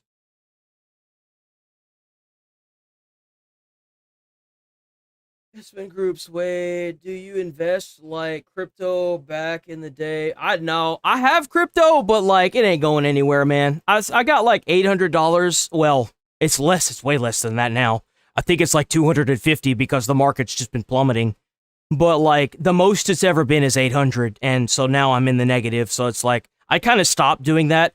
What I'm gonna do is if I start making a lot of money, I want to hire an investor and I want to pay him to invest my money. So that way I can set aside money to invest in this. Like a stream that I want to do whenever I start making enough to finally afford a freaking cost of living is to get a pallet of keyboard, 2 pallets of keyboards. And I want to smash 1 pallet on stream for every dono. And then I'm going to give the other pallet away on stream. Like just give it away to like, not the whole thing, but like individual keyboards. I want to get like good keyboards. So that way people like every time they use them, they'll last long. They'll be good and durable, you know, that kind of stuff. And I don't want a company to pay me to use their keyboards. I want to buy the keyboards. I don't want to feel obligated to hype up a keyboard. I don't like that. It's the same way with games. Like if I get paid to play a game, I feel like I can't talk shit about it. I don't like that feeling. If I don't like the game, I want to be like, this game is garbage. I don't like that feeling. What is most striking about Ding is not the theft itself. It's rather that he advertised the theft as his company's differentiator when he was back in the PRC. It's important to note that while Ding was caught, that technology is gone, and we will only see the consequence of that in several years through a low-cost copycat. We are in an AI war with China. The winner will in all likelihood control the future. So what happens when Donald Trump visits Beijing, talks with Xi Jinping in a couple weeks? What does this? I don't know what that is. I can't see the amount. Yo, $10. $10 robot. Wearing tie-dye. You want to open a fish burger restaurant with me? Keep up the good work. Oh man, we always hear every day 8 a.m. to 11:30 a.m. And as soon as I hire an editor, it's going to be longer than that. The only reason why I haven't been staying on later is because I have to edit all these videos out for content after the streams. So I'm usually stuck doing that until like 5 in the afternoon and then uploading it. It's a nightmare. As soon as I get an editor, I'm going to start running longer streams. We may even start gaming on streams again. But like as of right now, I'm kind of like I'm hosed, man. I'm capped. You know what I'm saying? I'm capped. I can't do nothing. Yo, but $10, hell yeah. Mean for that discussion. Well, keep in mind that Donald Trump put the China issue again. Guy did not know who he was talking to. Did not know who he was talking to. Brother, I don't make a living off of this quite yet. Though it's a damn good thing that I started making money because things were looking a little bleak here. I'm not going to lie. Most presidents just put it under the rug since Nixon. Not gonna saying, lie. Oh, we have this relationship, but Trump made it front and center the problem that China is.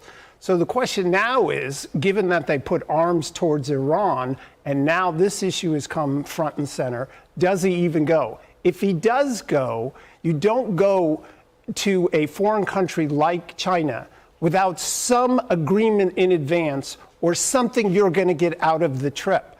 But what does China have to offer?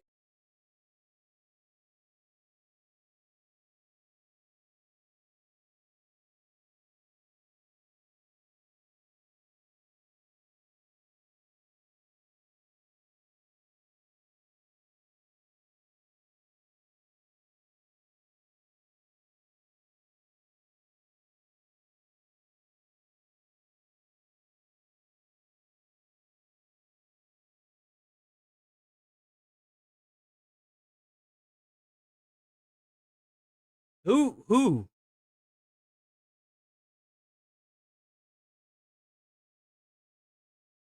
Warstock? No.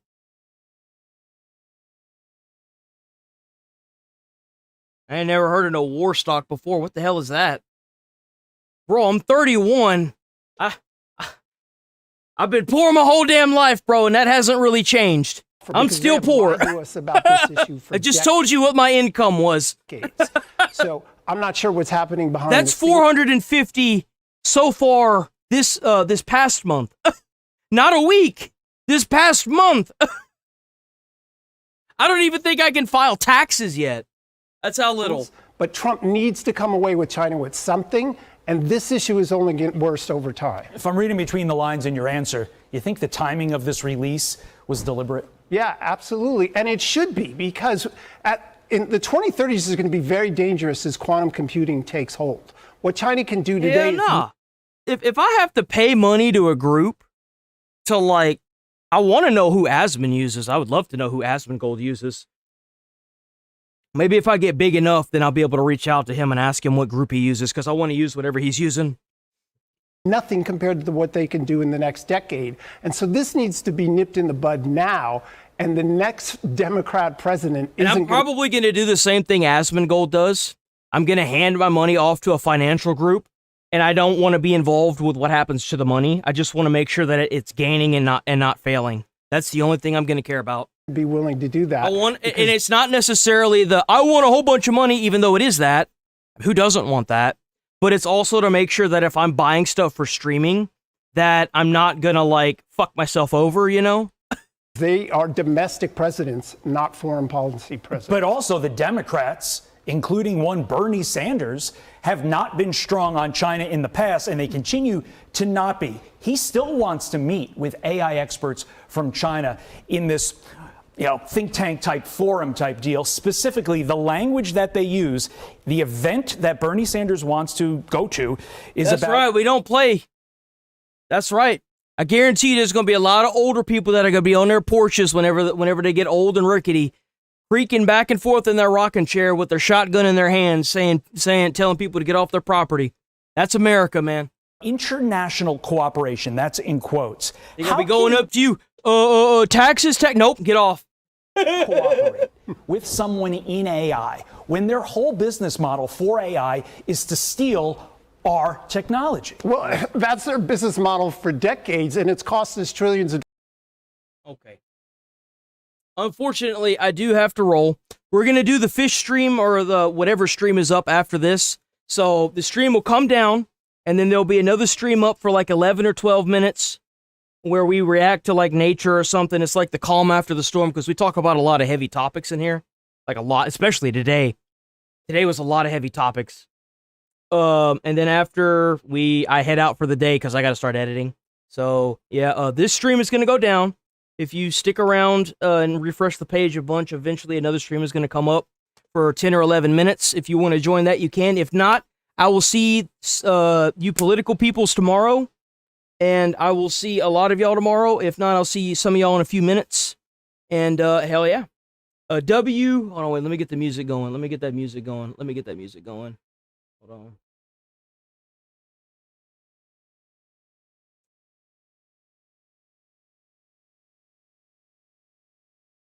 I want that one. Nah, let's do this one. Let's do Statement.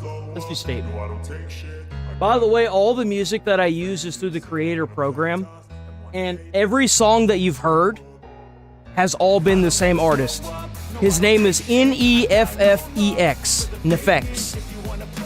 So if you guys want to look up any of the songs, I gotta hand it to him. All these songs are free for me to use, and they're all they're free for me because I'm part of the creator program, and they're all bangers. I don't think I've heard a single song from him yet that I dislike. I don't think I have.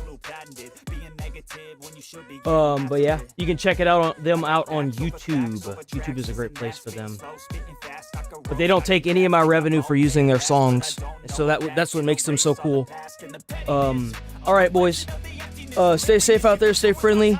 Stay out of trouble. Stay away from crazy people. You might catch the craziness. Try to put a smile on someone's face. You might change their whole day or their whole life. W chat. W commenters and donos and channel members. W politics and Asmongold. Like, y'all have been absolutely insane with the support. Thank all of y'all so much, and I'm so happy that every day I'll get on and I get to see all y'all showing up and showing the love and support. Y'all are all awesome, by the way. And I will see y'all, some of y'all tomorrow and some of y'all in a few minutes. Peace.